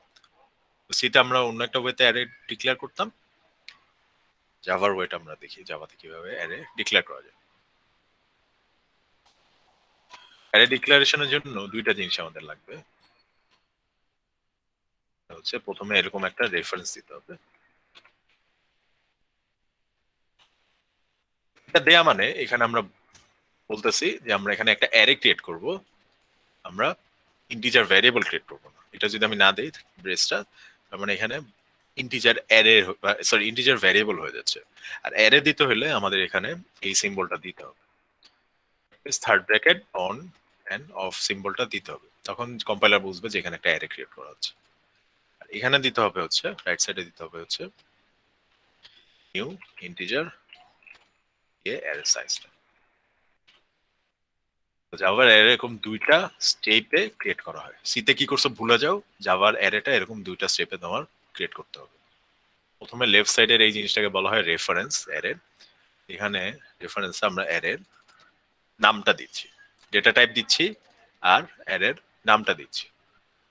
থার্ড ব্র্যাকেটে এখানে আসলে বলতেছে যে এখানে আমরা একটা অ্যারে ক্রিয়েট করব। আর রাইট সাইডে আমরা অ্যাকচুয়ালি মেমোরিতে একটা অ্যারে আমরা ক্রিয়েট করতেছি। তো এটার জন্য আমাদের দিতে হবে নিউ কিওয়ার্ডটা ইউজ করতে হবে, ডেটা টাইপ দিতে হবে এন্ড সাইজ দিয়ে দিতে হবে। লেফট সাইডে কিন্তু আমরা কোনো সাইজ দিব না, আমরা অ্যারের সাইজ দিব এই নিউ এর সাথে, নিউ ডেটা টাইপ, তারপরে এখানে আমরা অ্যারের সাইজটা দিয়ে দিব। সো এই নতুন ওয়েতে জাভার অ্যারে ক্রিয়েট করতে হয়, এটা মনে রাখতে হবে। ঠিক আছে, আগে যেভাবে করছো ওইভাবে সিতে যেভাবে করছো ওটা ভুলে যাও, জাভাতে এইভাবে এক্স্যাক্টলি এই ওয়েতে অ্যারেটাকে ক্রিয়েট করতে হবে। একটু চেঞ্জ আমরা করতে পারি, আমরা চাইলে অ্যারেটাকে 2 লাইনে ডিক্লেয়ার করতে পারি। প্রথমে আমরা রেফারেন্সটা ক্রিয়েট করলাম, পরে সেকেন্ড লাইনে আমরা হচ্ছে এইভাবে দিতে পারবো। ওটা একই, এখানে এটা এক লাইনে দেওয়া, নিচটা এক লাইনে দেওয়া আর 2 লাইনে দেওয়া একই জিনিস। স্লাইডেও ওইভাবে দেওয়া আছে যে ক্রিয়েটিং আ সিম্পল অ্যারে, তুমি এক লাইনে এভাবে অ্যারে ক্রিয়েট করতে পারো, এই যে এক লাইনে অ্যারে ক্রিয়েট করতে পারো, অথবা 2 লাইনে এরকম রেফারেন্স ক্রিয়েট করে তারপরে সেকেন্ড লাইনে এরকম অ্যারে ক্রিয়েট করতে পারো। স্যার এখানে রেফারেন্স ক্রিয়েট করা বলতে কি আমরা হচ্ছে মেমোরি অ্যাড্রেস মানে কোথা থেকে শুরু হবে এরকম কিছু বা সামথিং? জাভাতে আসলে না মেমোরি গুলোকে অ্যাক্সেস করা যায় না, হ্যাঁ, তো মেমোরি অ্যাড্রেস এখানে ওভাবে আর কি ম্যাটার করে না। এইটা মানে হচ্ছে যে আমি এই যে অ্যারেটা ক্রিয়েট করব, এটাকে অ্যাক্সেস করার জন্য আমি এই নামটা ইউজ করব, এই যে অ্যারেটা ক্রিয়েট হলো। জি স্যার। আর জাভাতে অ্যারের মেমোরি আলাদা করে অ্যাক্সেস করতে পারবা না, মেমোরি অ্যাক্সেসটা নাই জাভাতে। আচ্ছা, এরপরে ধরো আমি যদি কোনো এলিমেন্ট সেট করতে চাই, ধরো অ্যারের 0 নাম্বার ইন্ডেক্স আমি একটা ভ্যালু দিব, এটা সিতে যেভাবে দেওয়া হয়তো ইন্ডেক্সিং গুলো ওভাবেই আছে। হ্যাঁ, সিতে ধরো আমরা 0 নাম্বার ইন্ডেক্স যেভাবে অ্যাক্সেস করতাম জাভাতে ওভাবে অ্যাক্সেস করবো। জাভার অ্যারেও 0 থেকে শুরু হবে, 10 সাইজের একটা অ্যারে ক্রিয়েট করলে আমরা 0 থেকে 9 নাম্বার পর্যন্ত এলিমেন্ট অ্যাক্সেস করতে পারবো, 9 চেয়ে বড় 10 নাম্বার এলিমেন্ট অ্যাক্সেস করতে পারবো না। এখানে এই জন্য এই যে ভিতরে ইয়েলো হয়ে গেল, ইন্টেলিজে জানে যে অ্যারে সাইজ হচ্ছে 10, তুমি 10 নাম্বার ইন্ডেক্স অ্যাক্সেস করতে পারবা না, এই জন্য গ্রে হয়ে গেছে, মানে ইয়েলো হয়ে গেছিল। আমরা হচ্ছে অ্যারে 9 নাম্বার পর্যন্ত অ্যাক্সেস করতে পারবো। আচ্ছা, আর অ্যারের সাইজ কত ওইটার জন্য আমরা arr.length এটা ইউজ করতে পারি। এখানে দিয়ে আমরা অ্যারেতে কয়টা এলিমেন্ট আছে বা অ্যারের সাইজ কত এটার জন্য arr.length ইউজ করব। তো আমরা যদি এখন আমাদের অ্যারেটাকে প্রিন্ট করতে চাই তাহলে একটা ফর লুপ লিখতে পারি এরকম, i = 0, i less than, এখানে যে অ্যারের সাইজটা দিতে হয়, আমরা দেখলাম যে সাইজ হচ্ছে এইভাবে পেয়ে যেতে পারি। সো এখানে আমি দিব arr.length i++।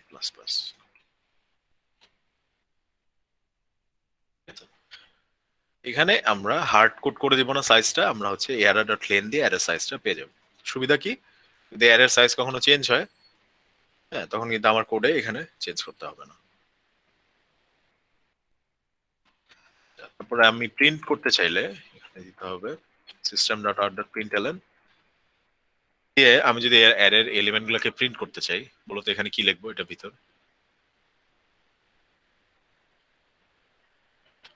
আমার এই অ্যারেতে যে এলিমেন্ট গুলো আছে ওদের ভ্যালু গুলো আমি প্রিন্ট করতে চাই।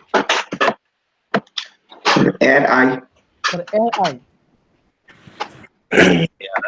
array স্যার arr_i, তার মানে এই arr এটা আমার অ্যারে ওর i নাম্বার ইন্ডেক্সের ভ্যালুটা প্রিন্ট করবে। তো অ্যারেটা তো লুপটা চলতেছে 0 থেকে লেন্থ পর্যন্ত, বা এই কেসে লেন্থ হচ্ছে 10 যেহেতু 10টা এলিমেন্ট। সো আয়ের ভ্যালু হবে 0 থেকে অ্যাকচুয়ালি 9 পর্যন্ত, যেহেতু লেস দেন দেওয়া আছে। তো অ্যারের 0 থেকে 9 পর্যন্ত ইন্ডেক্সে যে ভ্যালুগুলো আছে সেগুলো সব প্রিন্ট করে দিবে। ওটা রান দাও। তাহলে স্যার দেখলাম আমরা এ আর আই ডট লেন্থ না দিয়ে তো স্যার 10 দিতে পারি না? অ্যাটেন্ড তো দিতেই পারি, কিন্তু জিনিসটা হচ্ছে কি, যদি এখানে সাইজটা চেঞ্জ হয়ে যায় তখন তোমার এখানেও চেঞ্জ করতে হবে। আর অ্যারের সুবিধা হচ্ছে, জাভার অ্যারের সুবিধা হচ্ছে যে অ্যারের নাম থেকেই আমরা অ্যারের সাইজটাও পেয়ে যেতে পারবো। সো এখানে এরর ডট লেন দিলে অ্যাকচুয়ালি আমরা সাইজটা পেয়ে যাচ্ছি। এটা আর কি সুবিধা। হার্ড কোড করে দেওয়া লাগে না, অ্যারের যে ভ্যারিয়েবল নেমটা আছে ওটার মধ্যেই ওর লেনটা, মানে ওটা দিয়েই ওর লেনটাকে পেয়ে যাওয়া যায়। তো লেনটা আমাদের মনে রাখার দরকার পড়বে না। স্যার হ্যাঁ। স্যার জাভাতে কি আমরা ডাইনামিক অ্যারে ক্লিয়ার করতে পারবো? মানে সি তে যেমন আমরা পারতাম না, যে ইউজার ইনপুট দিল সাপোজ 10, ওই 10 সাইজের একটা অ্যারে ডিক্লিয়ার হবে, তো ওইটা তো আমরা সি তে পারতাম না, এটা কি স্যার জাভাতে পসিবল? জাভা সব অ্যারেই ডাইনামিক অ্যারে। এখানে যে তুমি অ্যারেটা ক্রিয়েট করছো এটা কিন্তু ওই যে ডাইনামিক অ্যারের মতোই ক্রিয়েট করছো। এখানে তুমি ইন্টিজার দিয়েও ক্রিয়েট করতে পারো। Integer size equal to size, তাহলে তো 10,000 সাইজের একটা অ্যারে ক্রিয়েট হয়ে যাবে। ঠিক আছে? জি স্যার।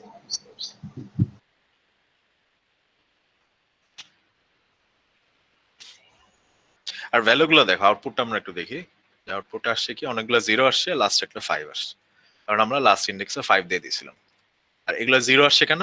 কারণ ওই যে বলছি যে অ্যারে, জাভার অ্যারে ইনিশিয়ালাইজ করে দেয়। এখানে যদি দেখো যে জাভা এলিমেন্টস আর ইনিশিয়ালাইজড, এই জন্য অ্যারেটা যখন ক্রিয়েট হয়েছে, এই যে এখানে যখন আমরা অ্যারেটা ক্রিয়েট করছি, এই জায়গাটায় ক্রিয়েট করার সময় সবগুলো এলিমেন্টে 0 ভ্যালু সেট করে দিয়েছিল। এই জন্য আমরা শুধু 9 চেঞ্জ করছি, এই জন্য 9 এর ভ্যালু আসছে 5। বাকিগুলো চেঞ্জ করে নেই, বাকিগুলো ও যে ভ্যালুটা সেট করে দিছে ইনিশিয়ালাইজ করার সময়, ওই ভ্যালুটাই সেট হয়ে গেছে, বা 0 সেট হয়ে গেছে।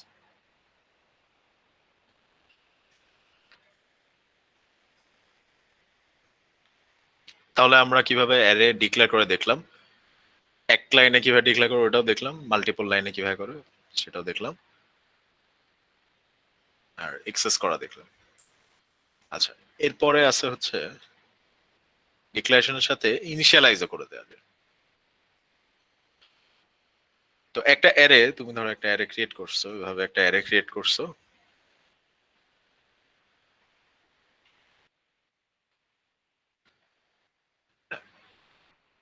এখানে তো বাই ডিফল্ট এই অ্যারেতে তো ডিফল্ট ভ্যালুগুলো আছে, মানে সবগুলো ইন্ডেক্সে 0 হয়ে আছে, তাই না? তুমি চাইলে, জাভার একটা সুবিধা হচ্ছে, তুমি চাইলে অ্যারে ক্রিয়েট করার সময় ওটাকে ইনিশিয়ালাইজ করে দিতে পারো। ইনিশিয়ালাইজ করে দেওয়া মানে হচ্ছে ভ্যালুগুলো সেট করে দেওয়া, মানে কোন ইন্ডেক্সে কি ভ্যালু ওই জিনিসগুলো সেট করে দেওয়া। এটা করতে পারি, আমি ভ্যালুগুলো দিয়ে দিতে পারি। সাপোজ এখানে ভ্যালু দিয়ে দিলাম। স্যার অবজেক্ট ক্রিয়েট করতে হবে না স্যার, নিউ লিখে?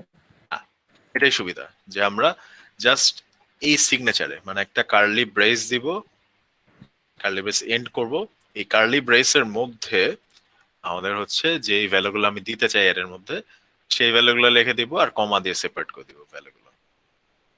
তখন ও কি করবে, এখানে কয়টা এলিমেন্ট আছে বলো তো? কয়টা এলিমেন্ট দিছি এখানে? 5টা স্যার। 5টা এলিমেন্ট, 5টা। তো ও হচ্ছে 5 সাইজের একটা অ্যারে ক্রিয়েট করবে। ওই 5 সাইজের অ্যারের 0 নাম্বার ইন্ডেক্সে রাখবে 2, 1 এ রাখবে হচ্ছে 4, 2 তে রাখবে 56, এভাবে করে অ্যারেটাকে ইনিশিয়ালাইজ করে দিবে। হ্যাঁ, তো এই সেম লুপটা দিয়ে আমরা যদি অ্যারেটাকে প্রিন্ট দেই, দেখো কি হয়। এবার হচ্ছে এই যে দেখো, স্যার জাভাতে না স্যার, নিউ করে স্যার অবজেক্ট ক্রিয়েট করে নিতে হয়। হ্যাঁ, নিউ করে অবজেক্ট ক্রিয়েট করে নিতে হয়, বাট আমরা এভাবে ইনিশিয়ালাইজ করে দিতে পারি, তখন সে অটোমেটিক ক্রিয়েটের কোডটা কাজটা করে নিবে, তখন আর নিউ আলাদা করে দিতে হবে। ইনিশিয়ালাইজ করতে চাইলে এভাবে আমরা জাভা অ্যারে ইনিশিয়ালাইজ করে দিতে পারবো। ঠিক আছে, তাহলে দেখো যে ও কিন্তু 5 সাইজের একটা অ্যারে ক্রিয়েট করছে এখানে, আর এখানে আমরা যে সিকোয়েন্সে এলিমেন্ট গুলো দিচ্ছি সে হচ্ছে ওই সিকোয়েন্সে, যেমন এআরআর 0 নাম্বারে ও রাখছে 2, 1 এ রাখছে হচ্ছে 4, দেন লাস্টে ইন্ডেক্সটা ওখানে রাখছে 9। আচ্ছা তাহলে তোমরা আমাকে বলো যে এআরআর ডট লেন্থ এখন কত? 5। 5 স্যার। 5, যেহেতু 5টা এলিমেন্ট রাখছি আমরা, 5 স্যার। তাহলে এআরআর ডট লেন্থ হচ্ছে 5। এআরআর এর 2 নাম্বার ইন্ডেক্সের ভ্যালুটা কি, বা 3 নাম্বার ইন্ডেক্সের ভ্যালুটা কি? 3 হচ্ছে 7 7 0 থেকে শুরু 7 করলে 0 1 2 3, তাহলে 3 তে আছে হচ্ছে 7।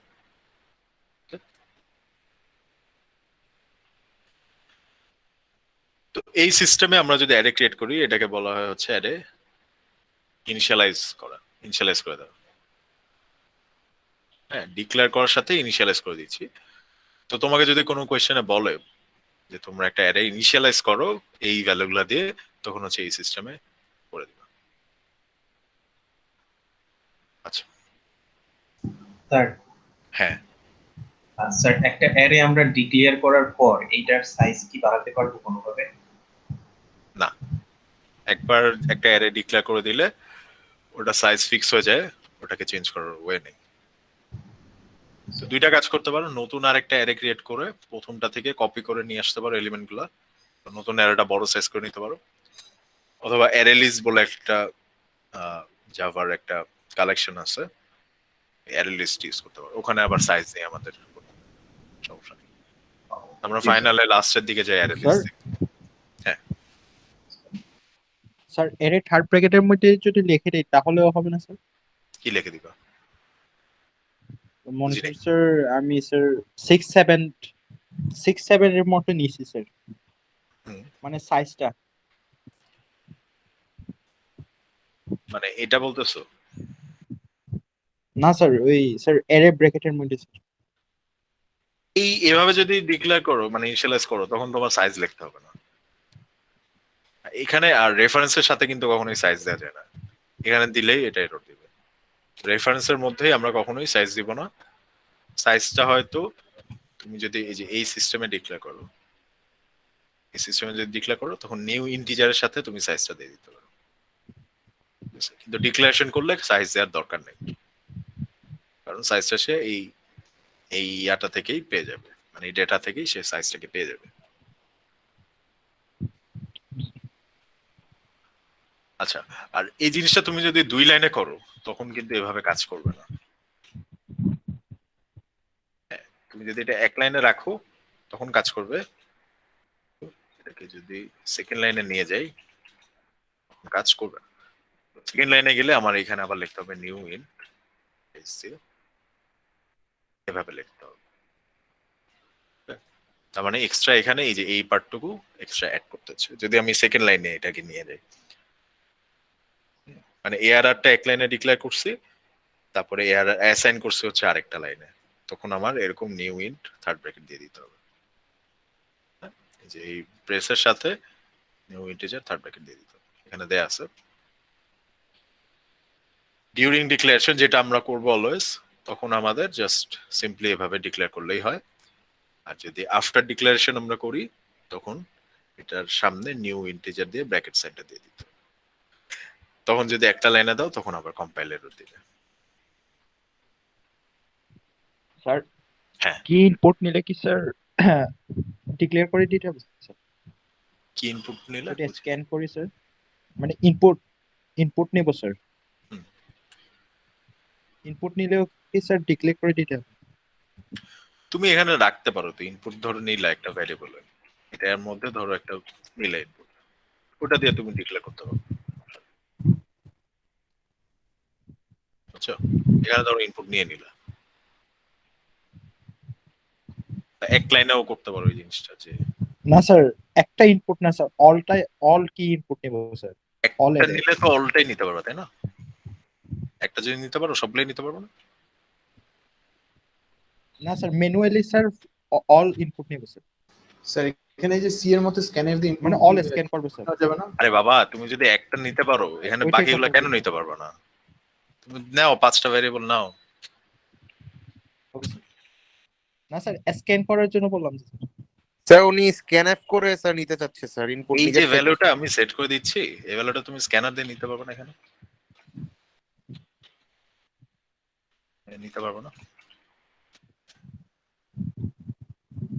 যাবে তো, তাই না? আমি Okay, স্ক্যানার sir. এখন ইউজ করতে যাচ্ছি, এই জন্য আমি স্ক্যানারটা দিই, কিন্তু পারবো না, নিতে পারবো।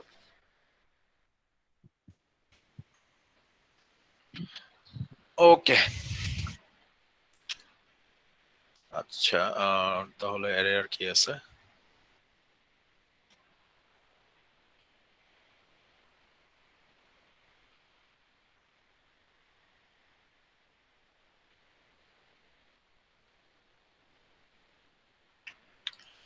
আচ্ছা, তাহলে আমাদের অ্যারে এটুকুই। আমরা দেখলাম যে কিভাবে অ্যারে ডিক্লেয়ার করে, করাটা দেখলাম। সেম লাইনে ডিক্লেয়ার করতে পারো, এটাই ইজিয়ার। যে প্রথম আমরা দেখবো অ্যারের একটা রেফারেন্স ক্রিয়েট করে, তারপর এখানে নিউ ইন্টিজার দিয়ে অ্যারে সাইজটা দিয়ে কিভাবে অ্যারে ডিক্লেয়ার করে। আচ্ছা, এখানে একটা জিনিস মিস হয়েছে, সেটা হচ্ছে যে এই যে প্যাকেটটা, এটা সামনে আর পিছে দেওয়ার মধ্যে ডিফারেন্সটা কি? তো একটা লাইনে তুমি যদি অ্যারেকে ডিক্লেয়ার করো, মানে স্টেটমেন্টটা যেই লাইনে লেখছো ওখানে অ্যারে ছাড়া আর কিছু নাই, তখন কিন্তু এই দুইটার মধ্যে ডিফারেন্স থাকবে না, দুইটাই কিন্তু অ্যারে রেফারেন্স। তুমি থার্ড ব্র্যাকেটটা সামনে দিলেও এআর আর টুটা একটা অ্যারে ধরে নিবে, আর পিছে দিলেও এটাকে একটা অ্যারে ধরে নিবে। আচ্ছা, মাল্টিপল যদি এখানে থাকে ভ্যারিয়েবল,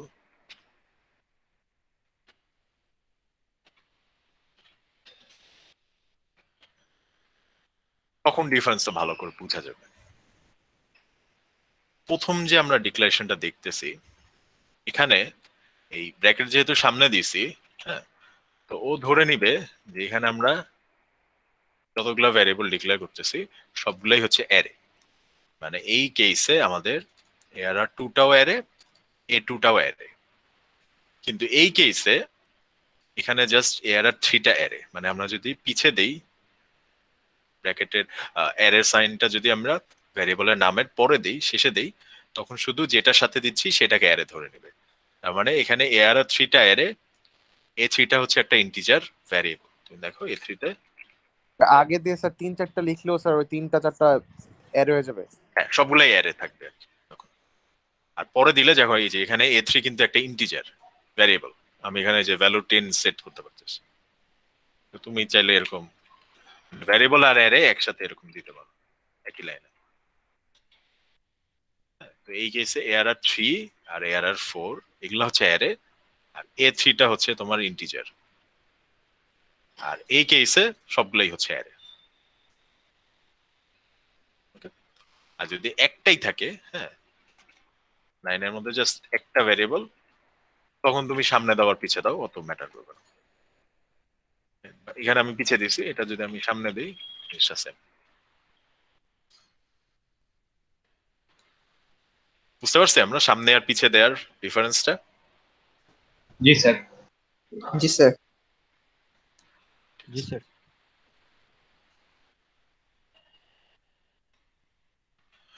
তাহলে অ্যারে হচ্ছে আমাদের একটু কি সিঙ্গেল অ্যারে, যেটা মানে সিঙ্গেল ডাইমেনশন অ্যারে, যেটা এটা একটুকুই।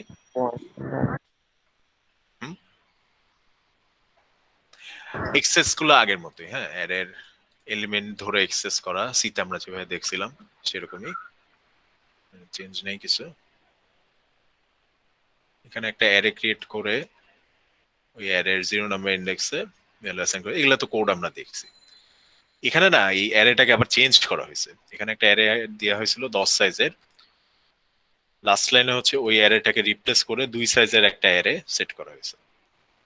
তো এই জিনিসগুলো আমরা যখন ওই রেফারেন্স নিয়ে কাজ করব তখন আমরা এই জিনিসগুলো আবার ব্যাক করব এখানে আর কি কি হয়েছে। এখন বললে আসলে ওইভাবে ডিসক্রাইব করাটা একটু ডিফিকাল্ট, যেহেতু রেফারেন্স তো দেখিনি এখানে।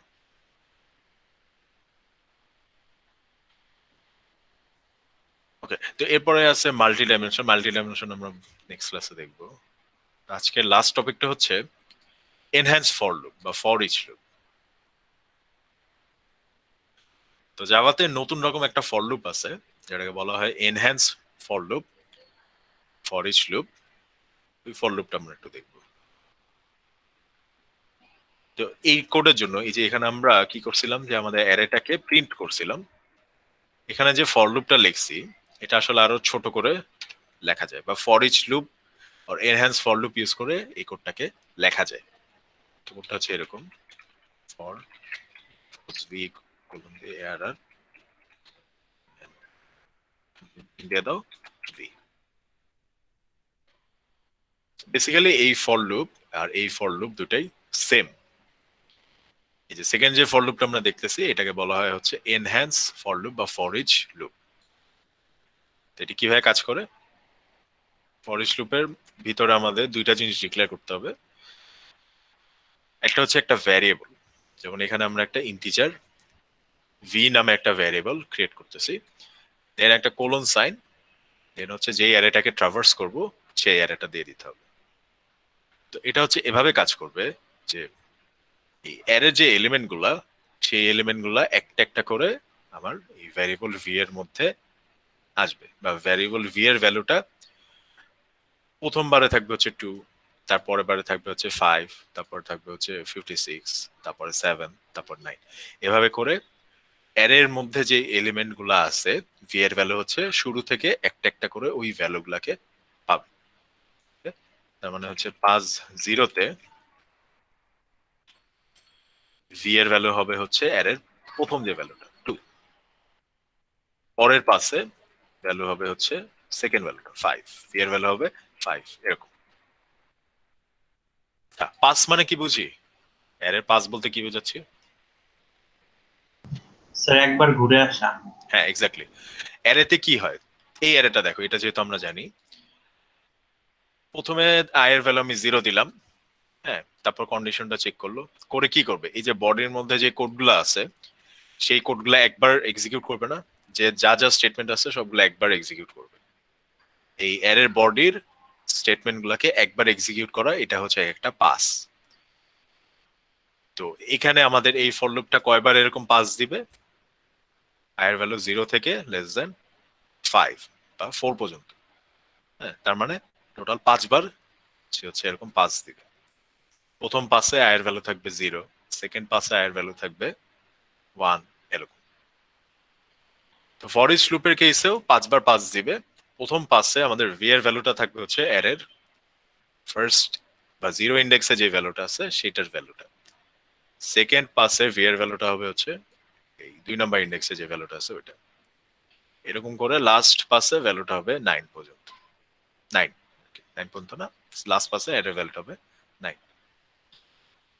তো ফর ইচ লুপের সুবিধাটা কি, সুবিধাটা হচ্ছে আমাদের কোড কম লিখতে হচ্ছে, তাই না? এখানে আমরা একটু বেশি কোড লিখছিলাম, এখানে খুব কম কোড লিখতেছি।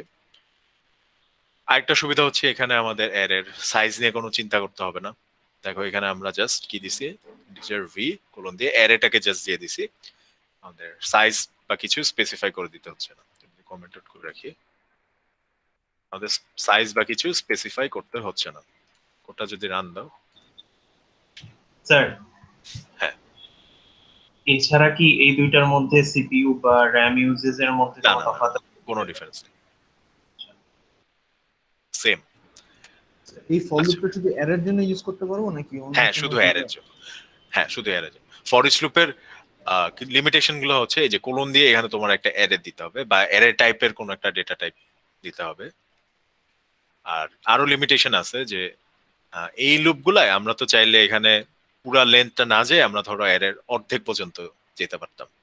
ফার্স্ট ধরো 3টা এলিমেন্ট, হ্যাঁ, ওরকম কন্ডিশন দিয়ে দেওয়া যেত, বা লাস্ট 3টা এলিমেন্ট এরকম কন্ডিশন দিয়ে দেওয়া যেত।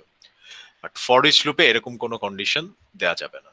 সে হচ্ছে একদম শুরু থেকে একদম লাস্ট পর্যন্ত সবগুলো এলিমেন্ট সিকোয়েন্সিয়ালি পরপর, সিকোয়েন্সও ব্রেক করা যাবে না, একদম পরপর সে সবগুলো এলিমেন্ট অ্যাক্সেস করবে। Okay? আর আরেকটা প্রবলেম হচ্ছে এখানে আমি ইন্ডেক্স নাম্বার পাবো না, হ্যাঁ, আমরা শুধু ভ্যালুটা পাচ্ছি।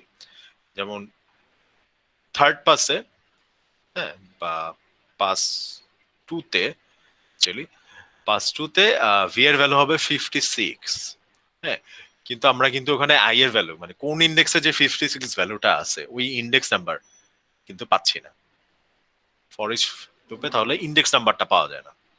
এখানে কিন্তু আমরা ইন্ডেক্স নাম্বার ইউজ করে ওই ইন্ডেক্স নাম্বার দিয়ে অ্যারের অ্যাক্সেস করছিলাম এলিমেন্ট, কিন্তু ফর ইচ লুপে ইন্ডেক্স নাম্বার নাই কোনো। সো তোমার যদি কোনো কোডে ইন্ডেক্স নাম্বার দরকার হয়, অথবা যদি লাইক প্রথম থেকে লাস্ট পর্যন্ত সিকোয়েন্সিয়ালি না, বা অন্য একটা ওয়ে দরকার, ধরো একটা একটা এলিমেন্ট গ্যাপ দিয়ে দিয়ে তোমার প্রিন্ট করা দরকার, বা প্রথম 5টা বা লাস্ট 5টা এরকম কন্ডিশনস অ্যারে প্রিন্ট করো, তখন কিন্তু তুমি ফর ইচ লুপ ইউজ করতে পারবা না। ফর ইচ খুব স্পেসিফিক একটা টাইমে ইউজ করতে পারবা, সেটা কি, যে তোমার যদি প্রথম থেকে লাস্ট পর্যন্ত সবগুলো এলিমেন্ট সিকোয়েন্সিয়ালি, মানে অ্যারেতে যেই সিকোয়েন্স আছে সেই সিকোয়েন্সে একদম ফার্স্ট থেকে লাস্ট পর্যন্ত সবগুলো এলিমেন্ট যদি অ্যাক্সেস করা লাগে, তাহলে তুমি ফর ইচ লুপ ইউজ করবা। স্যার আমরা যদি হচ্ছে স্যার অ্যারের সাইজটা চেঞ্জ করি, তাহলে কি এখানে ইন্টিজার ভি থাকবে নাকি এখানে স্যার ধরো আমি একটা, বিটা একটা রোমান সংখ্যা টাইপ এমন কিছু?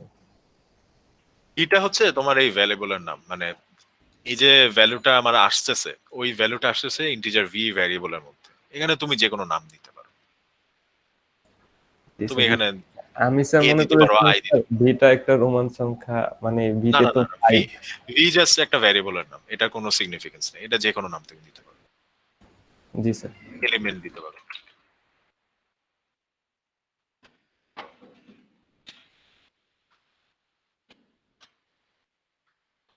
স্যার আর এখানে বলো। স্যার ফর যখন আমরা নর্মাল ফর লুপ লিখি, তখন যখন আমরা আইএনটি আই বা আইএনটি সি বা যাই দেই, ওইটা ফর লুপ থেকে বের হওয়ার কিছুক্ষণ পরে ওইটা ডিস্ট্রয় হয়ে হ্যাঁ, যায়। এখানেও সেম। এই যে এলিমেন্টটা এখানে, ভ্যারিয়েবলটা এখানে ক্রিয়েট হয়েছে, এটা হচ্ছে ফর লুপটা যখন শেষ হয়ে যাবে তখন এই ভ্যারিয়েবলটাও স্কোপ শেষ হয়ে যাবে। এখানে যেমন এই আই ভ্যারিয়েবলটা ফরের বাইরে গিয়ে শেষ, এখানে এই ভ্যারিয়েবলটা ফরের বাইরে গিয়ে শেষ। আচ্ছা, এখানে দেখো ফর ইচ লুপের সিনট্যাক্সটা দেয়া আছে, যে ফর টাইপ, এই টাইপটা হবে তোমার অ্যারে টাইপ, তারপরে হচ্ছে ইটারেশন ভ্যারিয়েবল, ওই ভ্যারিয়েবলটার একটা নাম দিয়ে দিবা, এখানে আমি দিছি এলিমেন্ট, তুমি ভ্যারিয়েবলে যে কোনো নাম দিতে পারো, তারপর কোলন দিয়ে যে অ্যারে অর কালেকশন তুমি ট্রাভার্স করতে চাও সেইটার নামটা দিয়ে দিতে হবে। আর এখানে একটা এক্সাম্পল দেয়া আছে যে একটা অ্যারের মধ্যে অনেকগুলো নাম্বার নেওয়া আছে, তো এই অ্যারের যে নাম্বারগুলো আছে সবার যোগফল আর কি, সামটা আর কি ক্যালকুলেট করবে, তো ওইটার কোডটা আর কি এখানে দেয়া আছে। তো এই ফর ইচ লুপ যেটা করতেছে অ্যারের, এখানে দেখো এক্স দিয়ে আর কি সবগুলো এলিমেন্ট অ্যাক্সেস করা হচ্ছে, এক্স দিয়ে আমরা অ্যারের সবগুলো এলিমেন্ট অ্যাক্সেস করতেছি। আর একটা সাম নামে একটা ভ্যারিয়েবল রাখছিলাম যেটা 0 ছিল, আর প্রত্যেকবার আমরা হচ্ছে সামের সাথে এক্স কে অ্যাড করে দিচ্ছি। তো ফর লুপটা যখন শেষ হবে, এই সাম ভ্যারিয়েবলের মধ্যে অ্যারের সবগুলো এলিমেন্টের সামটা অ্যাকচুয়ালি থাকবে। ওকে, আচ্ছা আমাদের টাইম একটু কম, অ্যাটেন্ডেন্সটা নিয়ে ক্লাসটা শেষ করে দিই। স্যার এটার জন্য কি কোনো প্র্যাকটিস শিট দেওয়া হবে স্যার আমাদের? আমরা যেটা প্র্যাকটিস করবা, এখানে যে কোডগুলো দেয়া আছে স্লাইডে, হ্যাঁ ওগুলো নিজে থেকে আইডিই তে করার ট্রাই করো। আচ্ছা sir.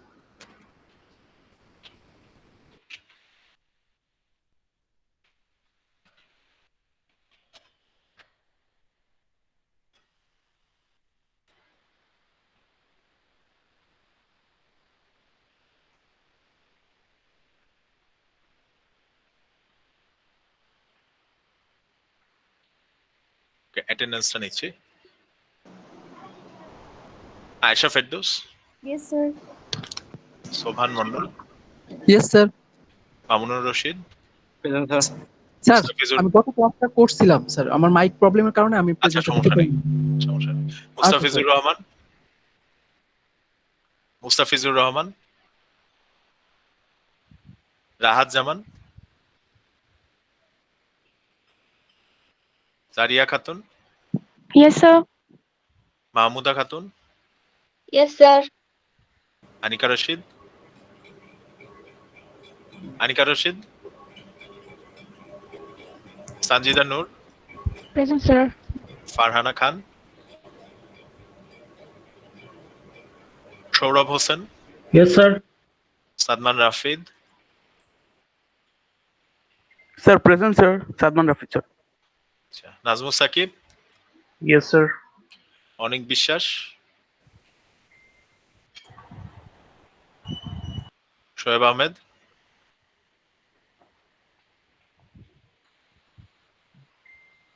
Cage Tamim Islam, Yes, sir. Jisan Mahmud, present sir. Jisan Hasan, present sir. Iftida ইসাবা,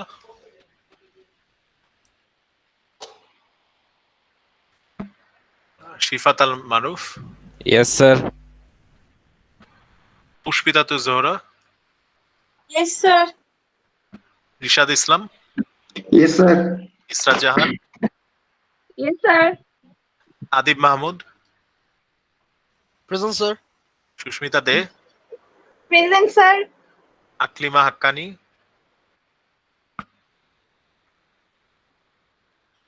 Tariquzzaman,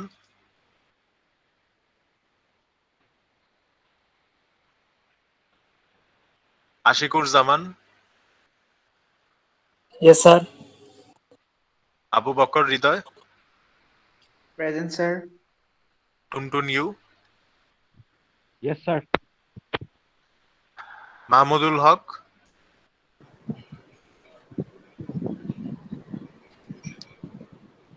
উজ্জাতুল Jannat, Yes, sir. Asaduzzaman, Yes, sir. Sir, Hasibul Hasan. হ্যাঁ, যাদের অ্যাটেন্ডেন্স Present, হয়েছে চলে যেতে পারে, কোয়েশ্চেন না থাকলে চলে যেতে পারে। Sabrina Irin, Yes, sir. Shahnewaz Shafin, Yes, sir. Shahil Yasir, Yasar, present sir. Mahmudul Hasan, Yes, sir. Debopom সূত্রাধার,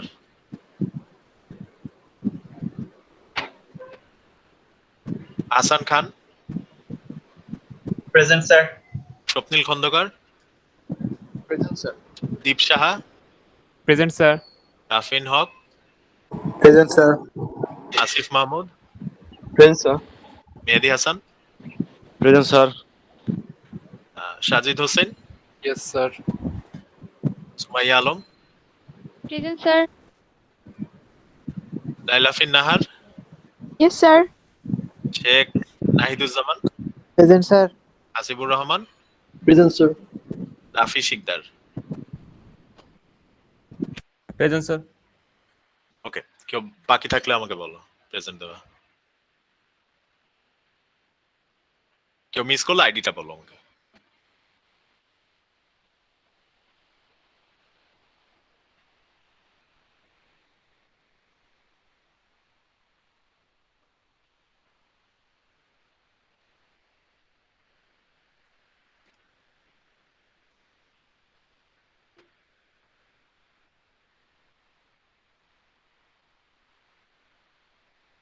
ওকে, আমাদের ক্লাস শেষ।